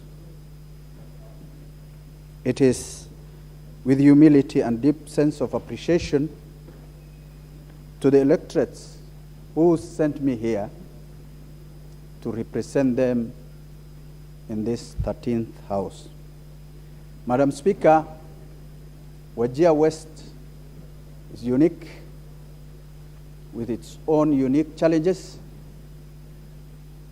While it faces similar challenges in the rest of the country, but Wajir West has specific, unique challenges that none other or any other constituencies are facing in this country.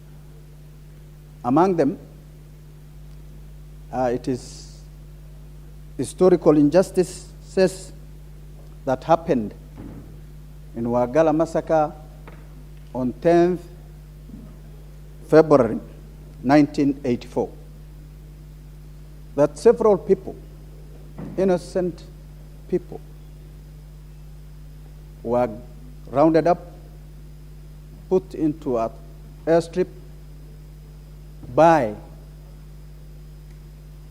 the security agencies in this country. Madam Speaker, the child who was born on that particular day is today around 40 years old, having gone through very serious and challenging life. He grew up while he had no father, and probably his mother was raped in the same act. Madam Speaker,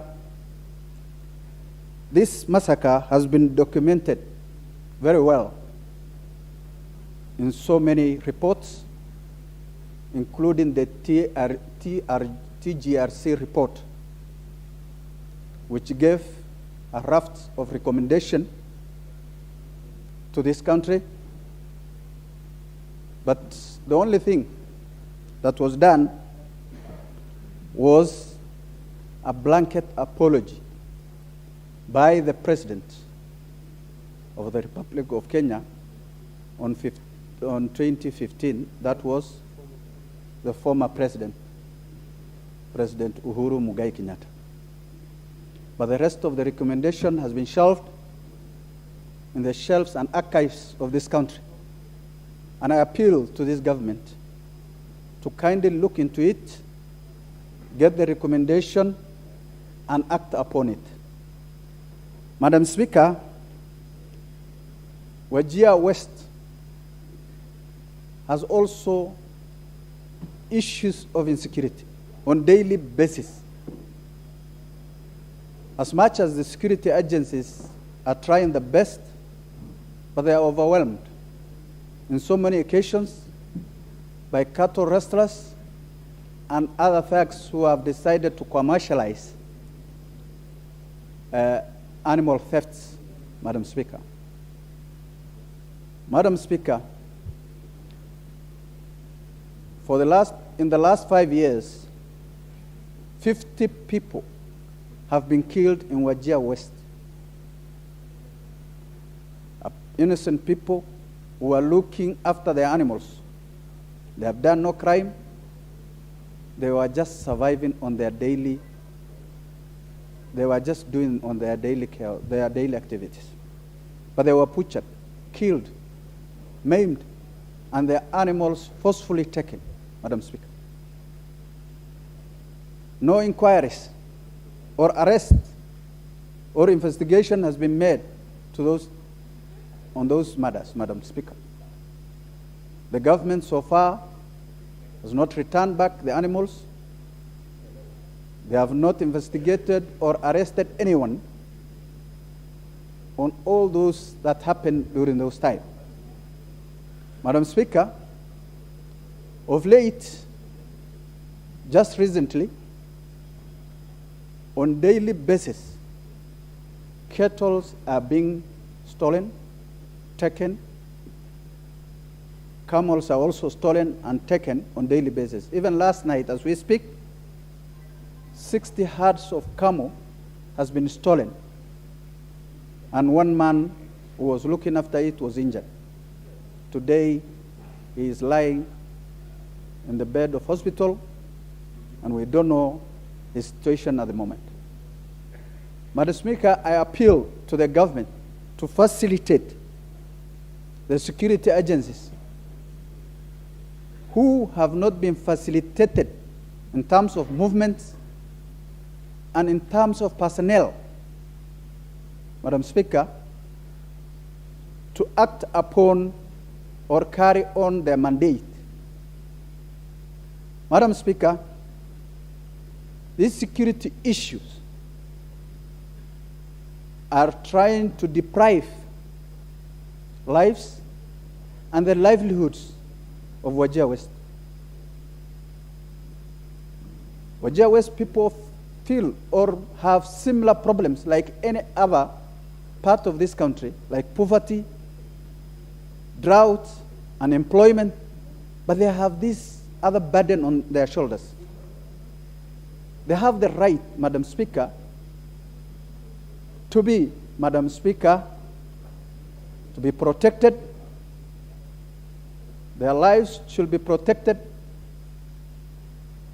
Their animals and properties should also should be protected. They have the right enshrined in the Constitution of Kenya, Madam Speaker. The security agencies are trying their best, but they are short. They have been handicapped in terms of movement and personnel. I therefore appeal to the government of Kenya, specifically the minister that will be appointed, that has been already appointed and will be vetted in this House, to act upon my request. Madam Speaker, Wajir West also faces serious drought challenge. As we know, today, the drought issue in this country is in a very serious situation, a situation where we are about to lose lives. And if I could have been allowed in this House, I don't know the standing orders, whether they allow it or not, to play some videos to demonstrate the seriousness of that issue in this House, Madam Speaker. However, Madam Speaker, I appeal to the President of this country to kindly declare the issue of drought a disaster, so that other agencies and international communities can chip in to assist the affected people, especially the ASAL counties, Madam Speaker.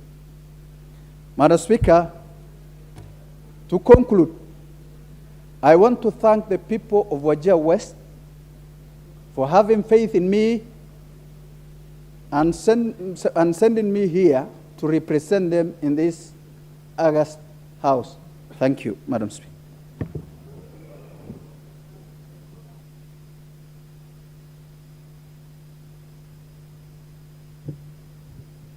Honorable members, I now call upon Hassan Bare, member for Tarba. What's your point of order, Leader of Majority?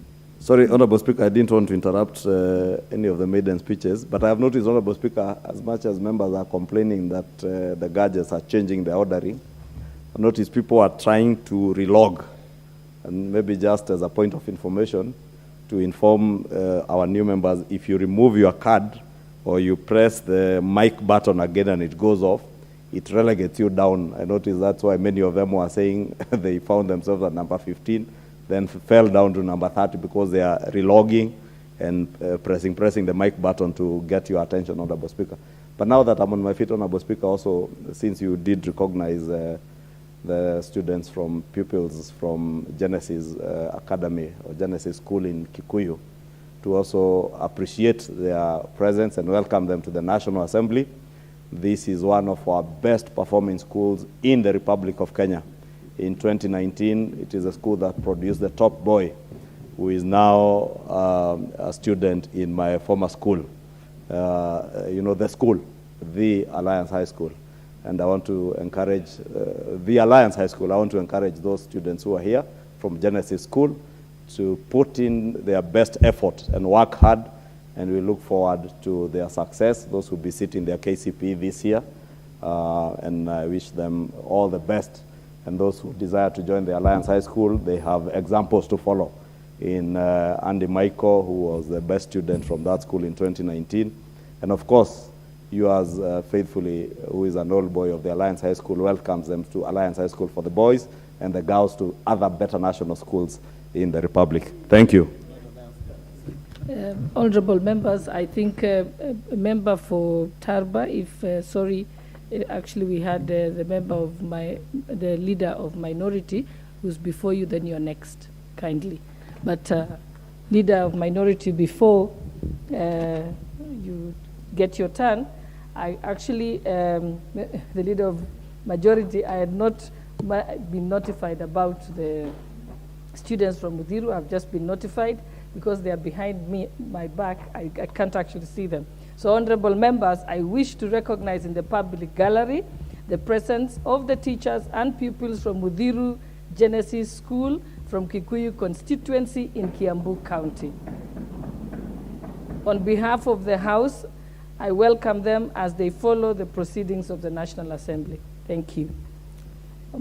Honorable member, leader of minority, please. Okay, thank you, Madam Speaker. Actually, I didn't want to say much on this matter because everything had been, and I also welcome the Genesis, called Genesis? Genesis School from the Great Kikuyu constituency. It's a constituency that we have got fond memories of because it's the home of the Great Alliance High School. Well, Madam Speaker, let me say one or two things. And just to echo what had been said earlier by my colleague, the Honorable Chungwa. This is perhaps one of the most difficult times for leaderships in the House. Madam Speaker, I've been blessed to be here since 2013. And I can tell you, for the times that I have witnessed the happenings during and around the time of placement of members into committees, I can confirm that this is one of the most difficult times. And why do I say so? You will find a familiar pattern, more or less, on both sides of the aisle,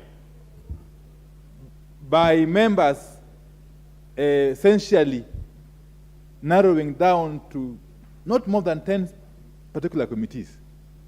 You find that these committees are the first choice, are the preference, are the committees of choice to nearly 3/4 of membership. For instance, on my side, on our side as Azimio la Umoja One Kenya, Azimio la Umoja One Kenya coalition party, okay? We find that we have well over 100 honorable members who have expressed interest to to be placed on the Committee on Budget and Appropriation. Against placement opportunities of not more than 12.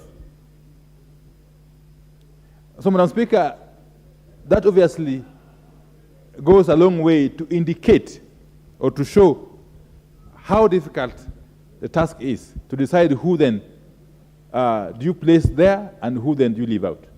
So the issue here, therefore, Madam Speaker, is for all members to come to the understanding that even if your committee of choice is X or Y or Z, and you end up not being placed on it,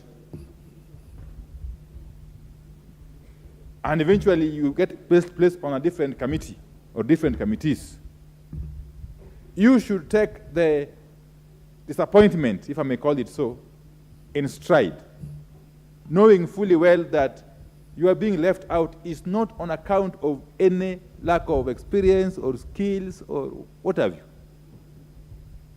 That you are not any less qualified to belong to that particular committee than those who have been placed there. That must be the guiding principle. That should be the guiding principle. That even though you've been left out from a particular committee which you had decided to belong to, you are being left out is not because you are less qualified than those who have been placed there. That must be borne in mind. And eventually, of course, the most important thing is that even in line with what the standing orders dictate, every single member of this House would have to get at least one committee. In a number of cases, members will be having 2 committees. Number of cases. Because as you also know, honorable members, following the amendments and standing orders in the tail end of the last parliament, the number of committees has been increased, even though membership of those committees has also decreased. So by and large, every single member will have a chance to belong to a committee or 2. Again, to reiterate the fact that each and every committee of this House is as important as the other. It all depends on to what use you put these committees. To what use? How well do you oversight the respective departments? How well do you engage with the executive? How well do you engage with the people who are the ultimate consumers of our work? And ultimately, each and every committee should be able to satisfy the interests and needs of all of us. So really, without really belaboring the point, my plea would be to all honorable members that even as we navigate through this process, let's try to be as cooperative as possible. Let's try to have the most possible understanding so that we get over it smoothly and as quickly as possible. As quickly as possible, so that committees can get down to work and deliver for the people of Kenya. With those preliminary remarks, I support. Thank you. Thank you. I think it'll be member for Tarba now, but just a brief announcement before you start. I now realize that members, nominated members, your names don't appear, and when I go to your seat, it has question marks. So I think it's better if you come to the clerks and give your names. The nominated members are not appearing. Proceed, member for Tarba. Thank you, Madam Speaker, for giving me this important opportunity to address this important House.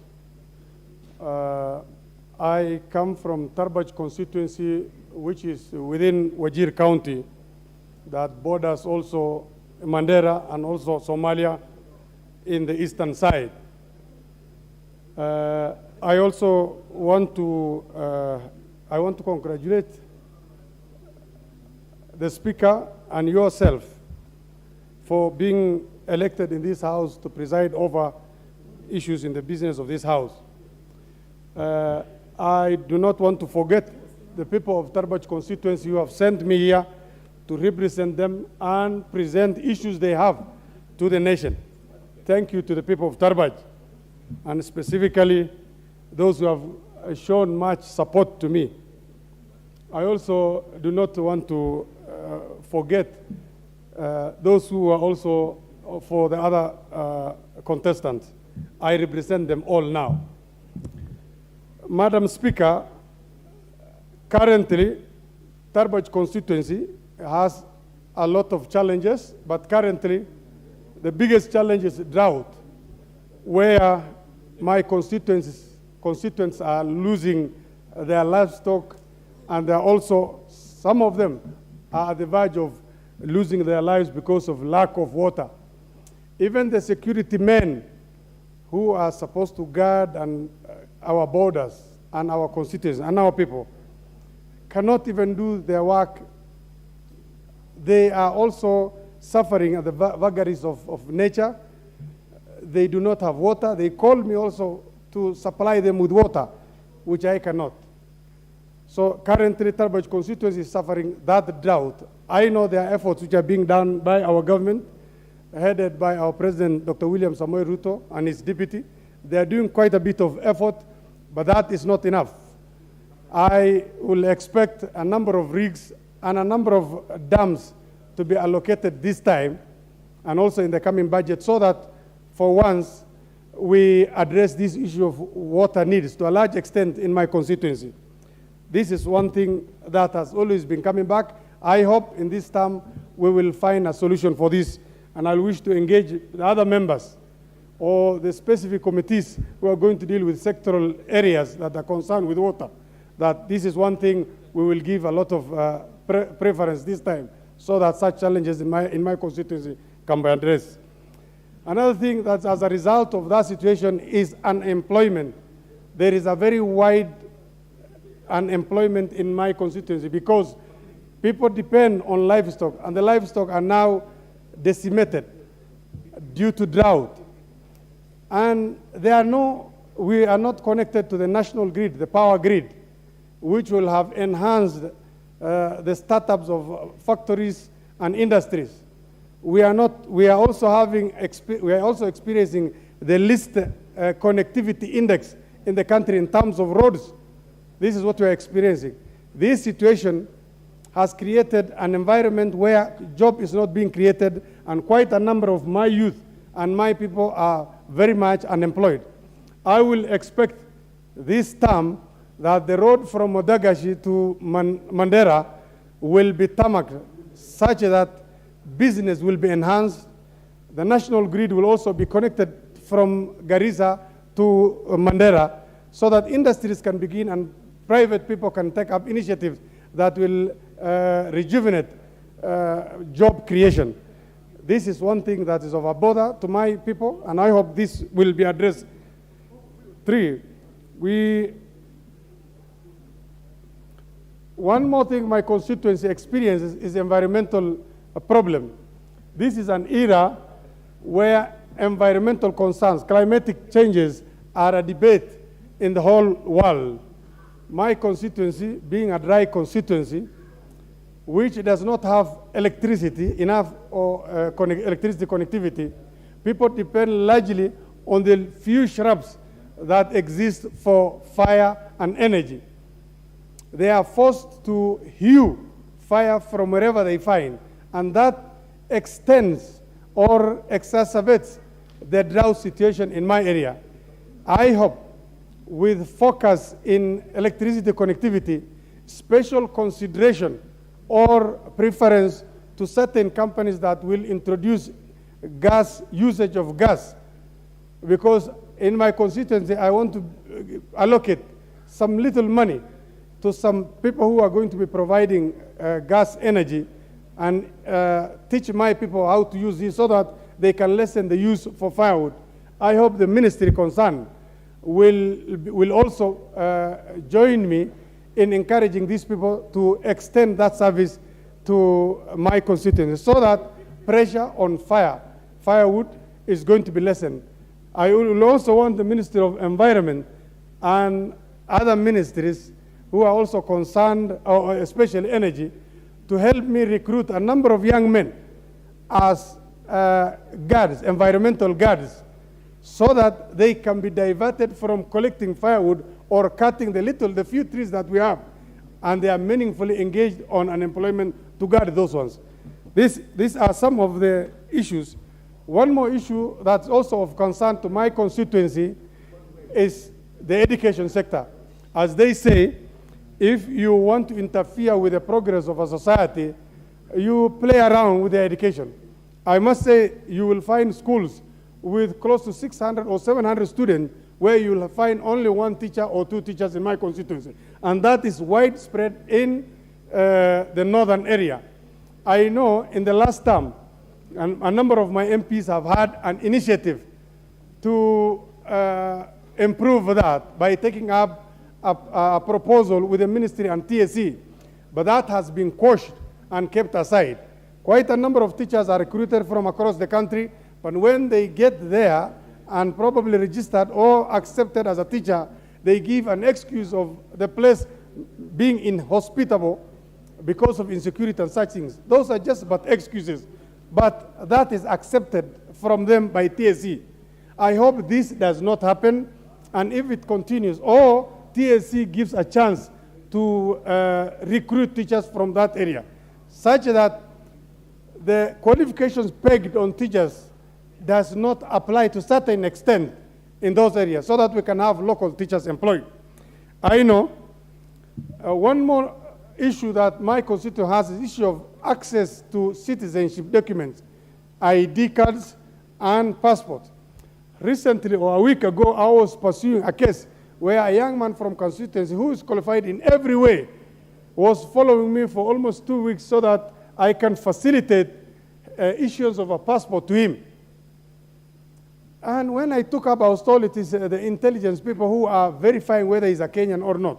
I had to follow up. The intelligence people had no problem, and they have given him go ahead. But still, it took a long time for that information to come here, even with technology being advanced lately.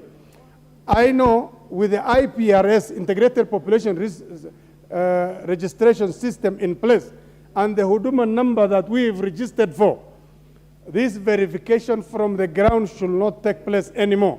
This information should be at the fingertips of the immigration people. The director should have that information. I consulted the director, and he said he's doing something with that. I hope that is going to work. I do not want any more of my constituencies running after me for basic rights like ID and such things. I hope another challenge that I have is security, because I am bordering Somalia.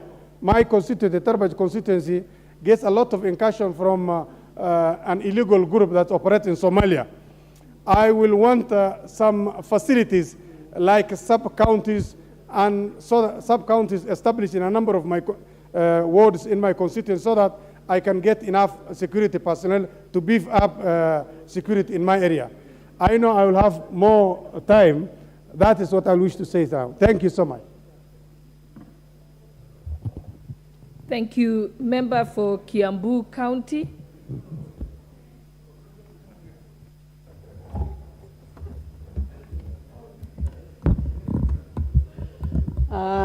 Thank you, Madam Speaker, for giving me this opportunity to give my maiden speech. My name is Anne Muratha, the woman rep, Kiambu County. I would first want to take this opportunity to congratulate you, Madam Speaker, on your election as the Deputy Speaker of this House, and also want to congratulate the Speaker on his election as the Speaker also of this House. I also want to congratulate our President for giving us leadership during the campaigns and allowing us to get the opportunity to be elected by all these people. I personally want to thank the people of Kiambu for believing in me and giving me thousands of their votes to come and represent them in this August House. I am indeed very grateful for the 12 constituencies in Kiambu County and the 60 wards that believed in me and gave me their thousands of votes And I want to assure them that I'm going to represent them in this house, and that God giving me his grace, I'll be able to serve all of them as is the wish that I had when I requested them to give me their votes, so that I may be the third woman rep in Kiambu County. I also want to believe there's an issue that I've been thinking about in this house, where we have come from elections and we are like having so many people with so many issues, people who still don't believe that they lost elections. And I want our people to know and to understand that the situation the country is in after the post-election season that we are going through, our people need to understand that people are suffering out there. And people are tired of politics. People are tired of nonsensical dramas. And all the people want is people to now continue, the leaders to now work for them. It doesn't matter what party you are in. We need to understand that we now have to come together for the sake of our country. And I get irritated when I see some people who believe that being in the opposition is fighting everything that the government is doing. And my prayer is that we may work together. And especially as I bring in the issues of Kiambu, of the sale of illicit pombe in Kiambu that has destroyed our young people. I would want us to be looking into such issues as a house and trying to see how we can help the counties that are going through such problems. I'd also want us to come to a point where we also talk about the issues of mental wellness. We realize our people are killing one another every day. We realize that families are dying every day. Husbands killing wives and killing children and destroying their families. And I'm looking to a point where we would now need to be sitting together as Kenyan leaders and speak on behalf of our people and look into ways of how we can develop our centers for such things and looking into mental wellness. So that when we are able to help our people, we are seeing even people in the forces, in the police, in the army, killing one another, and these are the issues we need to address. And when we continue looking at these people, then we'll become of help to our people. I would also want to thank the people of Azimio so much. I realized yesterday that Baba decided to go to the people's, he became the people's leader and went to their parliament. And I thought this is the way to go, Madam Speaker. I thought of saying this is now where these people belong. Let him be there. Let him understand what people want out there. Let him tell us what we need to do to our people. Instead of fighting us, let them tell us what we are supposed to do. We do not have another country, and all of us need to stand for this country and stand for what is right regardless of where you are. So I would want to request our people that as we move on, let us now move on as a country. The other thing, I would want to thank our president so much because of the issue that he came up with of the removal of our people from CRB. You realize that there are some people who are just unable to pay their debts, and now that they are defaulters. But because of the economic situation in the country, they were not able to pay, and they were listed among and blacklisted with the people who never pay their debts, and they were outlined as defaulters. I thank the president so much for giving these people a second chance so that they can be able to get loans, and especially where I come from, our people believe in working for themselves and earning their own money. And so when they are given an opportunity where they can get some small loans and can be able to access instead of being blacklisted, I really want to thank the president so much because I have seen especially the boy child, young and the old, when they do not have money, then these are the people who are resorting into so many suicidal cases even in our county. And so I want to thank the president so much for giving this opportunity. I would also want to request the government to avoid the issues of borrowing locally, so that they can also give our people the idea of trying to get money from the banks and also being assisted by the banks that are around to be able to get loans and be able to move on with their lives. So finally, Madam Speaker, I would just want to make this very one humble request in this house. I would just want to pray to our people and to request us to work as a team. My prayer is that we work as a team. I want to make a very humble prayer, a very, very humble prayer as a mother, as a wife and a citizen of this country, to our people in Azimio, to accept that the country has to move on, and to accept that the our president is none other than William Samoei Ruto, and that the country has to go on, and we have to move on, and they need to believe and they need to live with that. So that as we continue working, they also need to give the president time to work. He's not a robot. It's only a month. They need to give our president a time to organize the country and to be able to move on. And last one but not least, I would also want to request, if we are able as a House to be able to give the CSS, I would also want to congratulate the President also for appointing Moses Kuria, Honorable Moses Kuria. And I want to pray that as we get into this moment, as I continue requesting us to continue working together, we request the likes of Moses Kuria when they get such an opportunity. Let our greatest request be that we get industries, manufacturing, and all what requires our young people to get job opportunities. We have so many young people outside there languishing in poverty, and they need to hear from us. So I would want to pray that as we support the president, let us support the cabinet that he is bringing in so that our people can be able to move on. And above all, let us have a cry for our young people who are jobless so that they can get an opportunity to be able to get a living. Thank you so much, Madam Speaker. May God bless you, and God bless this House, and God bless Kenya. Thank you. Member for Luanda.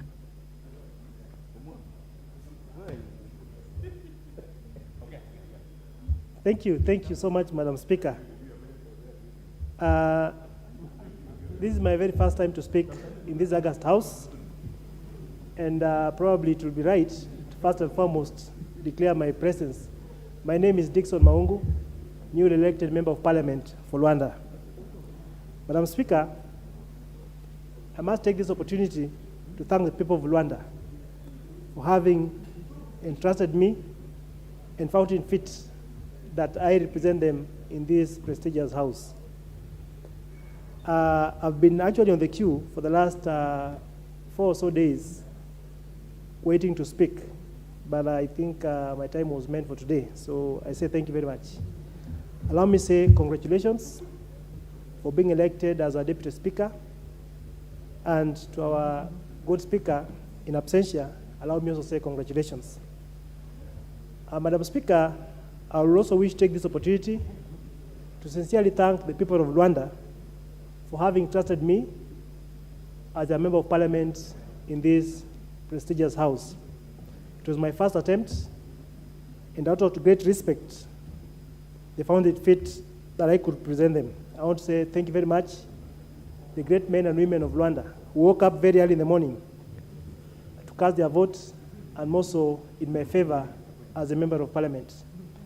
I want to say that Luanda constituency actually faces a number of challenges, and I did run my campaign on the platform of change, the platform of transformation, and I do believe that during my reign as a Member of Parliament, I will be able to champion their interests and represent the people of Luanda in a way that so befits them. Madam Speaker, Luanda experiences a huge challenge in terms of youth unemployment. We have a large mass of young people who remain unemployed, and this remains an issue of concern, just like it happens in the rest of the country.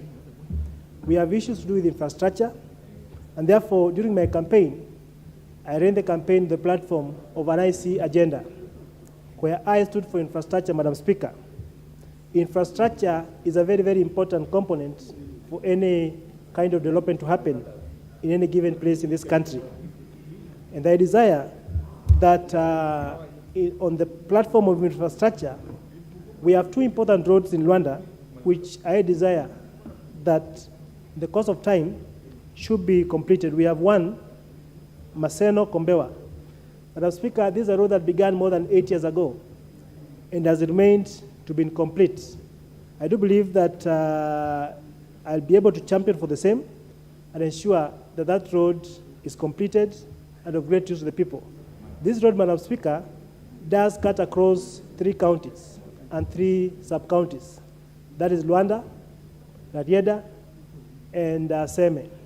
The road began from Seme but for some reason or the other, stopped when it reached Rwanda. It's my prayer that we may be able to find out the reasons behind it and ensure that it's complete. We equally have another very, very important infrastructure. That is the road that connects Rwanda to Mbale. Madam Speaker, I seek to ensure that in partnership with the national government, that this road is completed in a record time. I also had an agenda of security, and as we speak, insecurity is a matter of concern across this country, and more so to the business community in Rwanda. Rwanda Constituency has got 5 gazetted police stations, Madam Speaker, but of these 5, only one that was constructed many, many years ago, and the rest are not. It's my prayer that during my reign, we may be able to improve on security by ensuring that we have been able to put up modern police stations, fully deployed with an OCS, that will be able to ensure that security is improved, more so to the business community and the general population of Rwanda. We had an agenda on education, Madam Speaker. This agenda is dear to us because Rwanda being what it is, Madam Speaker, we are limited in the sense that we have very little land.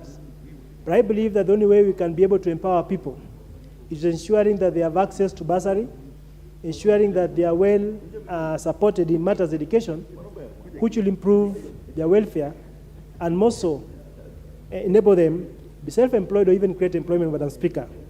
Therefore, we seek to ensure that our only TVET, which we so desire to have many years ago, Madam Speaker, is brought to fruition, and this I intend to pursue with the relevant relevant government authorities to ensure that it is done. Madam Speaker, we have one more important thing that I need to bring to your attention. That is about empowerment. We find that with the rate of unemployment happening in our country, the only way we can be able to bridge this gap, the gap between the rich and the low people, Madam Speaker, is ensuring that our people are well empowered. The government, the current administration, has a fund which we refer to as a Hustlers Fund, Madam Speaker. Though this country has had very many other funds. We have the Wezo Fund, we have the Women Fund, we have the Youth Enterprise Fund, and here comes now the Hustlers Fund, Madam Speaker. It's my prayer that this fund will go a long way in empowering the Mama Mboga, in empowering the boda person, so that these people can be able to come up in a way that will be able to feed and ensure that they take care of their families. Madam Speaker, on the order of the day, which is about the motion on the Committee on Selection, I have a few things to note, Madam Speaker. It is true that, as rightly put by members before me, that we have very many people who may have chosen specific committees. You know, the notion out here, Madam Speaker, is that these committees have got weights. Weights in the sense that there are those which are more important than others. But I believe that as members of this prestigious house, we should be able to ensure there's fairness, there's equity, and more so representation. For example, looking at the members that have been put forward, a committee of 5 people, Madam Speaker. But I failed to feature or to see a member who will be able to articulate, for example, under the Azimio umbrella, who will be able to stand out and represent a small party in the name of DAP, Madam Speaker. Therefore, my prayer that the committee sits down to decide, they sit down to maybe distribute, they sit down to maybe allocate these committees, Madam Speaker. We shall see fairness, we shall see experience being put into practice, we shall see professionalism being put into practice, Madam Speaker. It may not make so much sense, for example, that a member is put in a committee that he'll have little to contribute, whereas with his experience or expertise, this person can be of great use to another committee and be able to contribute to the development of this nation. Madam Speaker, my prayer is that this committee sits down, let them gel between the more experienced people, so far referred as the ranking members, and the newly elected members, so that the ranking members may be able to bring in their wealth of experience. And the new members, Madam Speaker, may also be able to bring in new ideas. They may be able to bring in new philosophies. And out of that, Madam Speaker, I believe that we shall be able to have a committee that will be able to present representation, a committee that will be able to provide oversight, and a committee that will be able to stand for the people. We discover, Madam Speaker, that the current system of government we have, it is only this House that can provide oversight. This House can only provide oversight if we have men and women of integrity, men and women of unquestionable character, men and women, Madam Speaker, who will be able to champion for the rights of the people, to champion for the interests of all the people, and that can only happen by having ably, well-represented committees in this House, Madam Speaker. I therefore wish to conclude by saying, Madam Speaker, that I support the names provided, or the names indicated, and do pray that the committees will provide a very, very fair way in which anybody can find himself well representing the people that came, the people that sent him here. Thank you so much, Madam Speaker. Asante sana. Member for Mosop Constituency.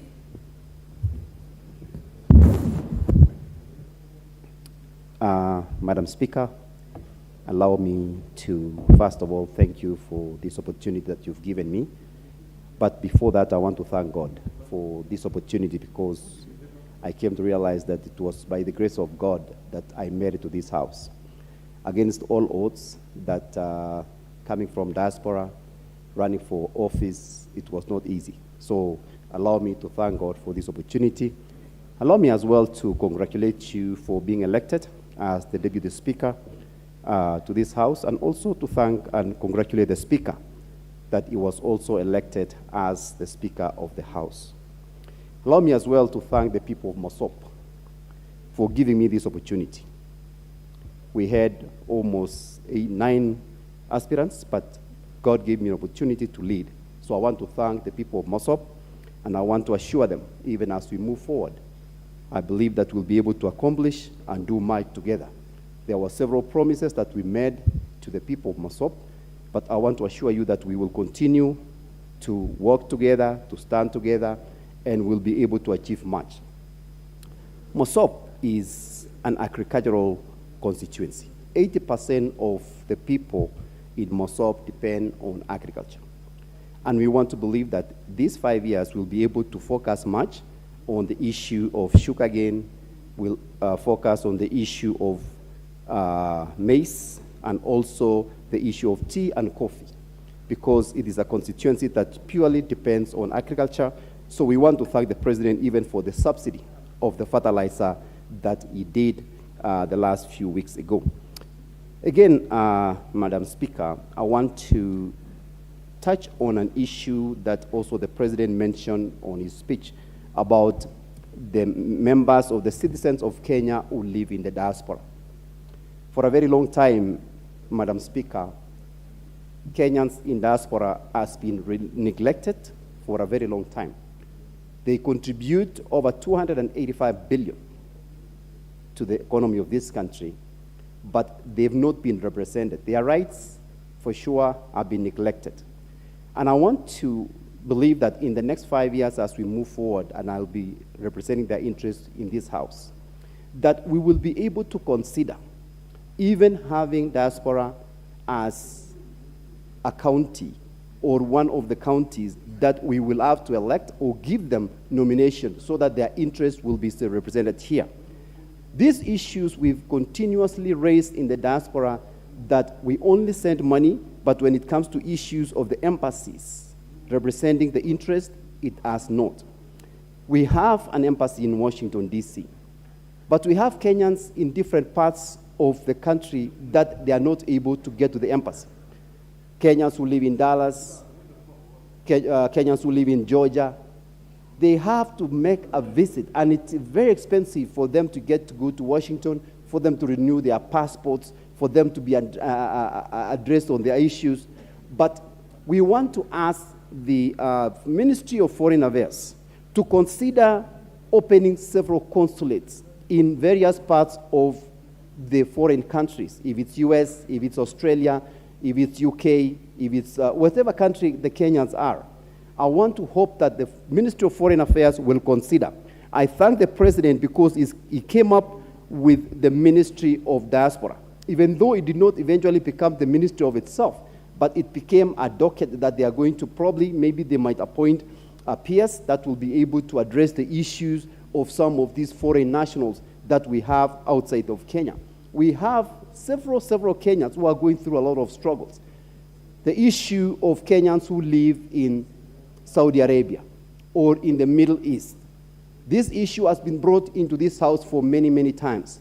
What can we do to make sure that the interest of these Kenyans when they go out of the country is protected?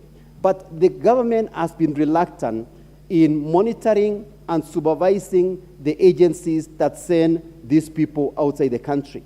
I know that there are laws that monitor agencies, but they've been reluctant to make sure that they make sure that the Kenyans outside of Kenya are protected. So I hope that in this house, that is going to protect the rights of Kenyans. We have seen on audios, videos,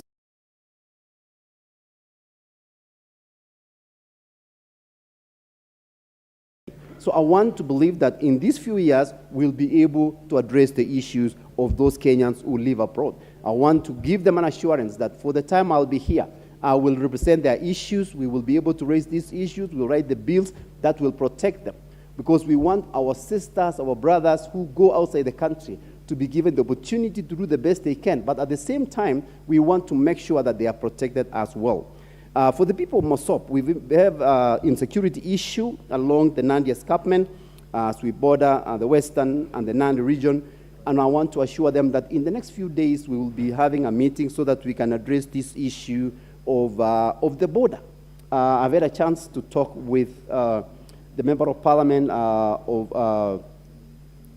a neighboring Member of Parliament, and we sat down and we discussed why should we continue to have insecurity issue for over a very, very long time along the Nandi escarpment. When we have the border, we all know where the border lies. Why has the government not actually effected so that we don't have these issues any longer of the neighbors fighting along the Nandi escarpment border? The other issue, Madam Speaker, that I want to address is the issue of the housing, low-income housing, that the President mentioned that in the next few months or the next few years, he will facilitate to make sure that almost every Kenyan will have an opportunity to own a home. In Mosop, we don't have major shopping centers or major towns, but we want to make sure they also benefit to own a home. So I want to think and believe that the ministry will sit down and figure out, other than the cities, which is Nairobi, Eldoret, and these big cities, how will the people in the rural areas benefit from this program? If we are saying that we will just try to make sure that everybody owns a home, there has to be a program that will help my people in Mosop to own a home with a cheaper price. So I want to believe that we'll be able to sit down and discuss these issues. 3, the issue of digital currency. For a very long time, the rest of the world have moved on, and they are just legalizing the digital currency. The US have done the same, Nigeria, and several other countries. I intend to bring to the floor of this House a bill to help us to legalize the issue of the digital currency. I think this is something that we really need to discuss. This is something we need to get into it, because if the world is moving and becoming digital, I believe that the issue of the digital money should be addressed, and we should be able to legalize, and the central bank should be able to legalize this issue. With that, Madam Speaker, I want to say thank you again for the opportunity. I know that for the last 4 days, I have really tried. I'm always the first one to come in and the last to leave, and I don't get a chance to actually express these issues. But I thank you for this opportunity, and I thank the people of Mosop, and have a wonderful day. Thank you again. Thank you, Member for Mosop. Before I call upon the member for Nambale, and followed by the member for Chepalungu, I have an announcement. Honorable members, I wish to recognize in the public gallery the presence of staff and students of the Nairobi Leadership Academy from South Sea, Langata constituency of Nairobi County. On behalf of the House, I welcome them as they follow the proceedings of the National Assembly. Thank you. Member for Nambale constituency.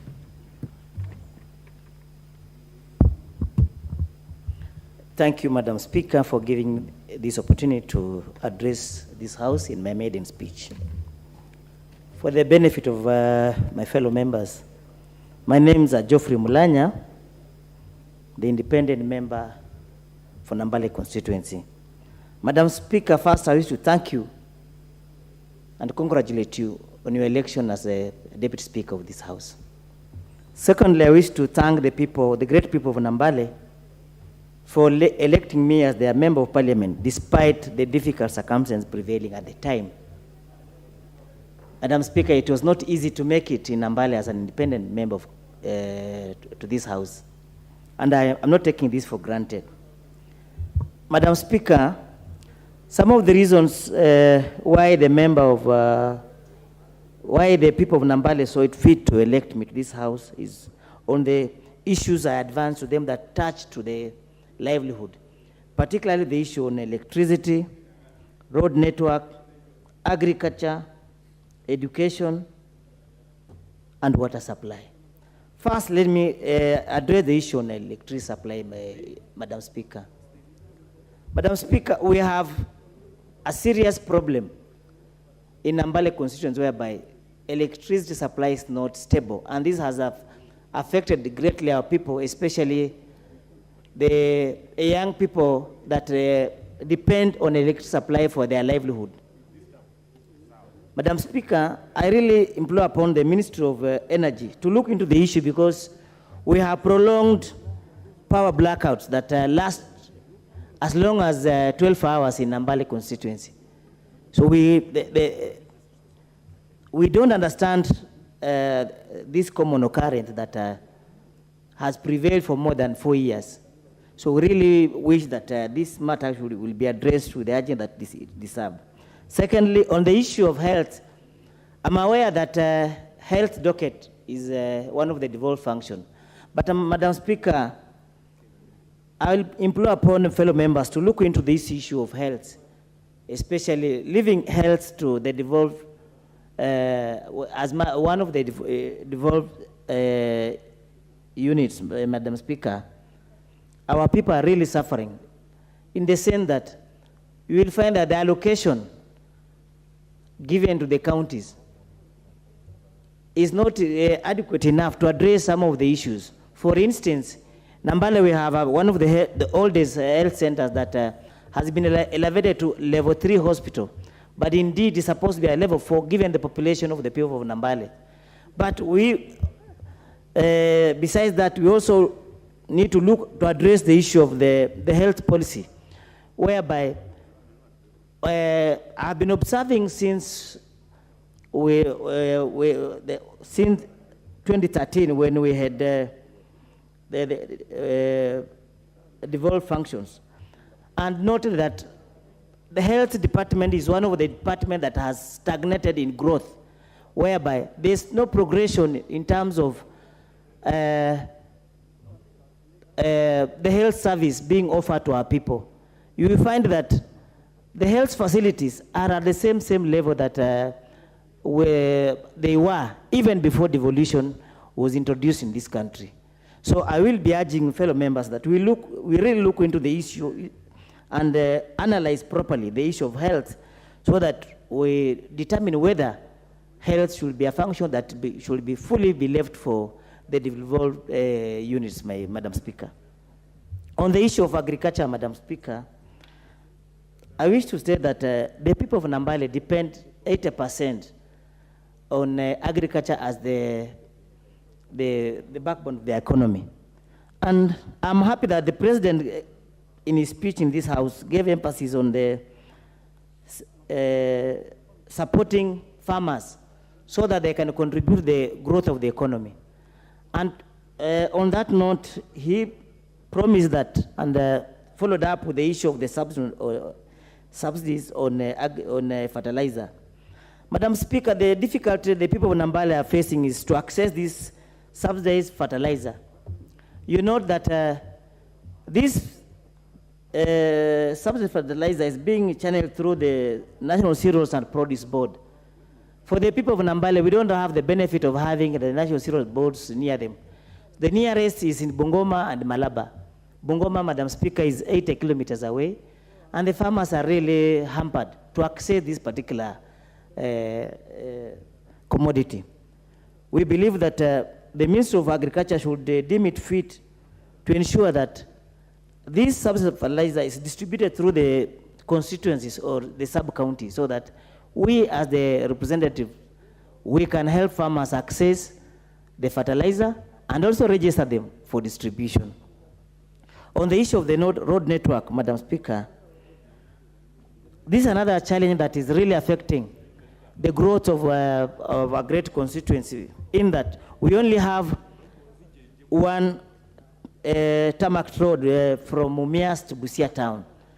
We have the two other key roads that are connecting the constituency, that is the Butla Malaba Road and Mumias Mianga Kimait Road. These roads are very key to support the business of the people of Nambale, so that they can easily access the available market to sell their produce.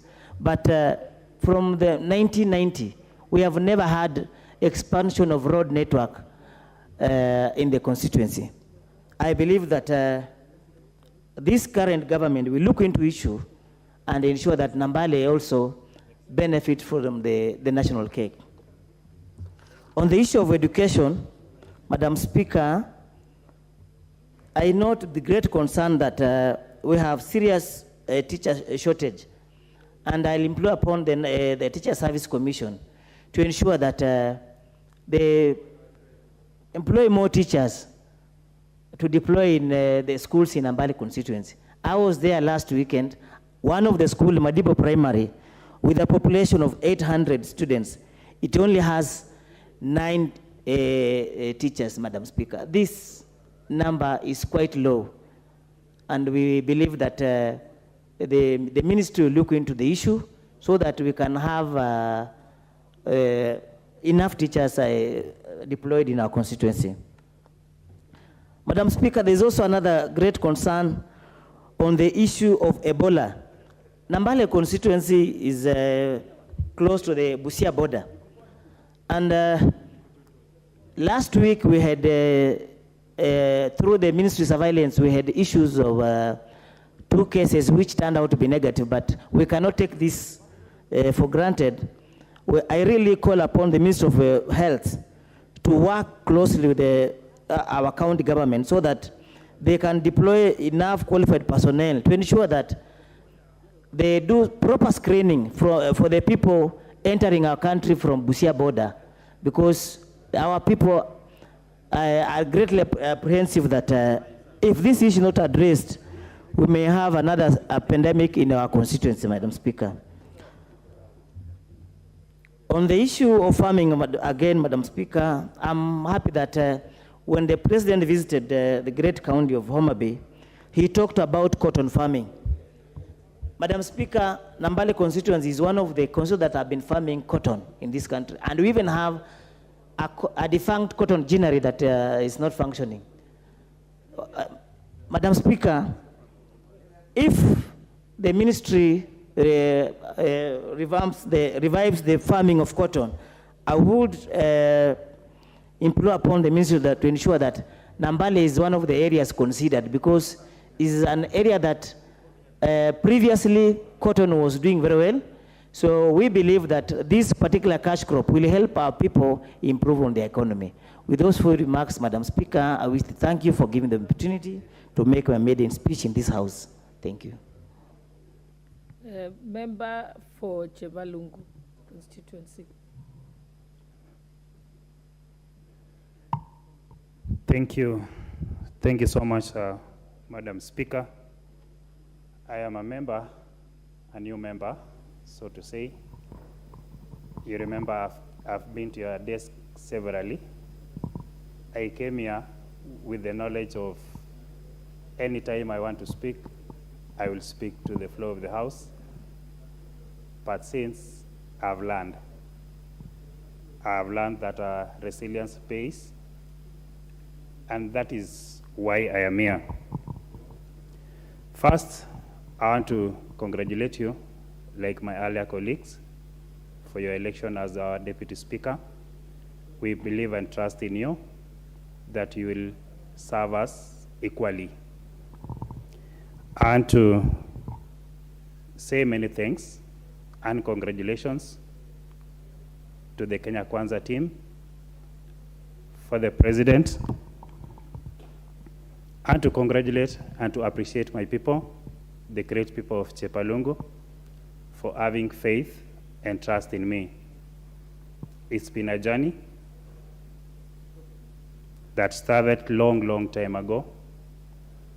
For them to have one of their own, a child born and bred from the same constituency, from nowhere to being a member of parliament, is a greater achievement. And to thank my party that sponsored me here, that against all odds, I am a member of parliament through the CCM party. And you all know that there was a wave, but nonetheless, the people of my constituency saw it fit to elect me as their member. And to believe that the main aim of all of us here debating is to make progress and never to win. Madam Speaker, I want to make few comments. I'll try my best to be short and to be brief and stay to the point. I want to speak about the poor road network in my constituency. And before 2013, I want to report to this House that we had 0 kilometers in terms of tarmac road. Nonetheless, we benefited from a project that was launched in 2015, and we were able to be connected to a tarmac road that was poorly done. I want to believe that it wasn't the standard that we expected as the people of Chepalungu. And I want to make recommendations that in the future of this House, we should put proper consideration in terms of the standards of roads that we give to the various constituencies, because we come from different geographical areas and therefore different types of soil. I want to thank the government for giving us the second road that is serving Kyogong, Sigor, all the way to Chebunya and Kaboson. But we were about to celebrate, but along the way, the contractor left the site, and up to now, we are yet to see him. I have made several attempts to visit the relevant offices, but we believe that the new budget chairperson will put into consideration and put it in the budget line so the contractor can come back to site and complete the already started work for tarmacking of the same road. Madam Speaker, as we all know about the last mile connectivity that was done and initiated by the previous government, I want to report that in my constituency, it wasn't done to our expectation, and as I speak, it is only 31% of all the areas in my constituency that benefited from the same program. On this, I will urge the Kenya Kwanza government to still reconsider budgeting for the same so that our constituents can be able to benefit from the same program. Madam Speaker, I want to weigh into the CDF. I am a product of the same, having benefited so many times during my schooling days. Previously, and as I speak, a lot of our students are at home due to lack of school fees. It is causing mayhem, calls left, right, and center. Parents are asking about the bursaries. And in this particular situation, I want to urge all the concerned bodies that it is for the benefit of our country to have the CDF back. I know it's a matter that is being handled by the different entities, but I want to believe that it's godly and it's timely. Because why not for the CDF? Personally, as a member of parliament, I don't know where I would be. There are projects that I've seen with my naked eye being undertaken by CDF to prosperity. There is a new institution within my constituency, and at this particular moment, I want to congratulate my predecessor, Mheshimiwa Gideon Koskei, who initiated an institution by the name Shongiroi KMTC, which is located at Shongiroi. I promised my constituents that among my priorities was to complete the same institution. If CDF is not going to be there, I will face the lynch of Mwananchi, because they will not understand that I'm not able to access CDF as initially it was. There are many pending projects within my constituency that I would wish to see and to make sure of their completion if I am, or if the constituency continue to benefit from the same kitty. I want to speak in particular, Madam Speaker, to an institution, a TTI institution that is in Chebunya Ward within my constituency. It was a project initiated and started, but it is not in good shape as we speak today. One reason is because it lacks the necessary equipment to have it functional. As I report today, I have roughly less than 400 students, whereas the same institution that was started together have more than 2,000 in terms of the students' capacity. I would really want to follow it up with the TVET Institute.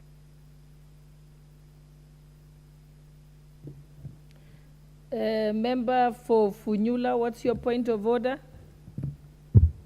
Honorable Speaker, thank you for this opportunity.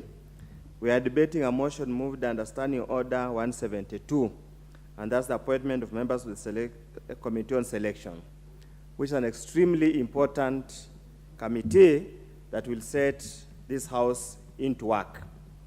In view of the fact that time is almost lapsing, I stand on Standing Order 95, and with your permission, Honorable Speaker, ask that the mover may now be called upon to reply. Thank you.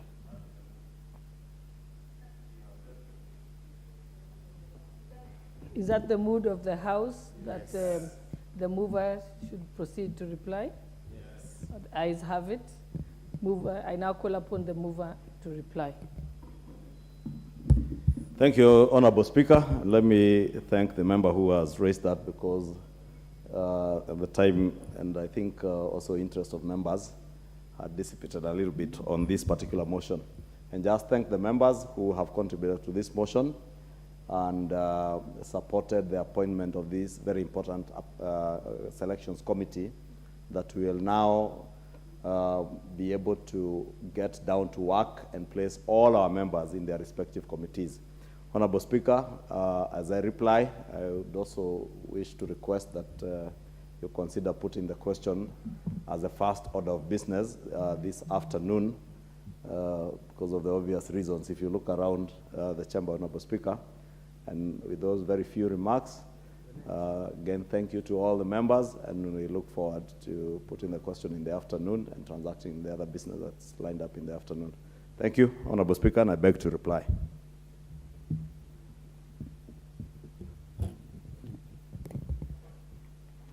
Honorable members, I put the question, which is that pursuant to the provision of Standing Order 172, this House approves the appointment of the following members to the Committee on the Selection, in addition to those specified under paragraph A and B. 1, the Honorable Eric Karemba Muchangi Njiru. 2, the Honorable John Kiare Waweru MP. 3, the Honorable Beatrice Kahai Adagala MP. 4, the Honorable Japheth Miriti Karega BQ CBS MP. 5, the Honorable Julius Kibiwat Meli MP. 6, the Honorable Joash Nyamoko, the Honorable Silvanas Osoro MP. 7, the Honorable Martha Wangari Wanjira MP. 8, the Honorable Dr. Robert Pukose MP. 9, the Honorable Leah Sapato Sankaire MP. 10, the Honorable Anne Murathe Wanjiku Mugo MP. 11, the Honorable Caroline Chepto Ngelechei MP. 12, the Honorable Joseph Majimbo Kalasinga MP. 13, the Honorable Junet Muhammad CBS MP. 14, the Honorable Joshua Kimilu MP. 15, the Honorable Jessica Mbalu MP. 16, the Honorable Julius Sunkuli EGH MP. 17, the Honorable Samuel Arama MP. 18, the Honorable Ken Chonga MP. 19, the Honorable Nabi Nabwera MP. 20, the Honorable Umurkeir Harun MP. 21, the Honorable Ali Wario Gulo MP. Honorable members, we shall refer this to the afternoon. Members, as the time being 12:59 p.m., this House stands adjourned until Wednesday, 12th October 2022 at 2:30 p.m.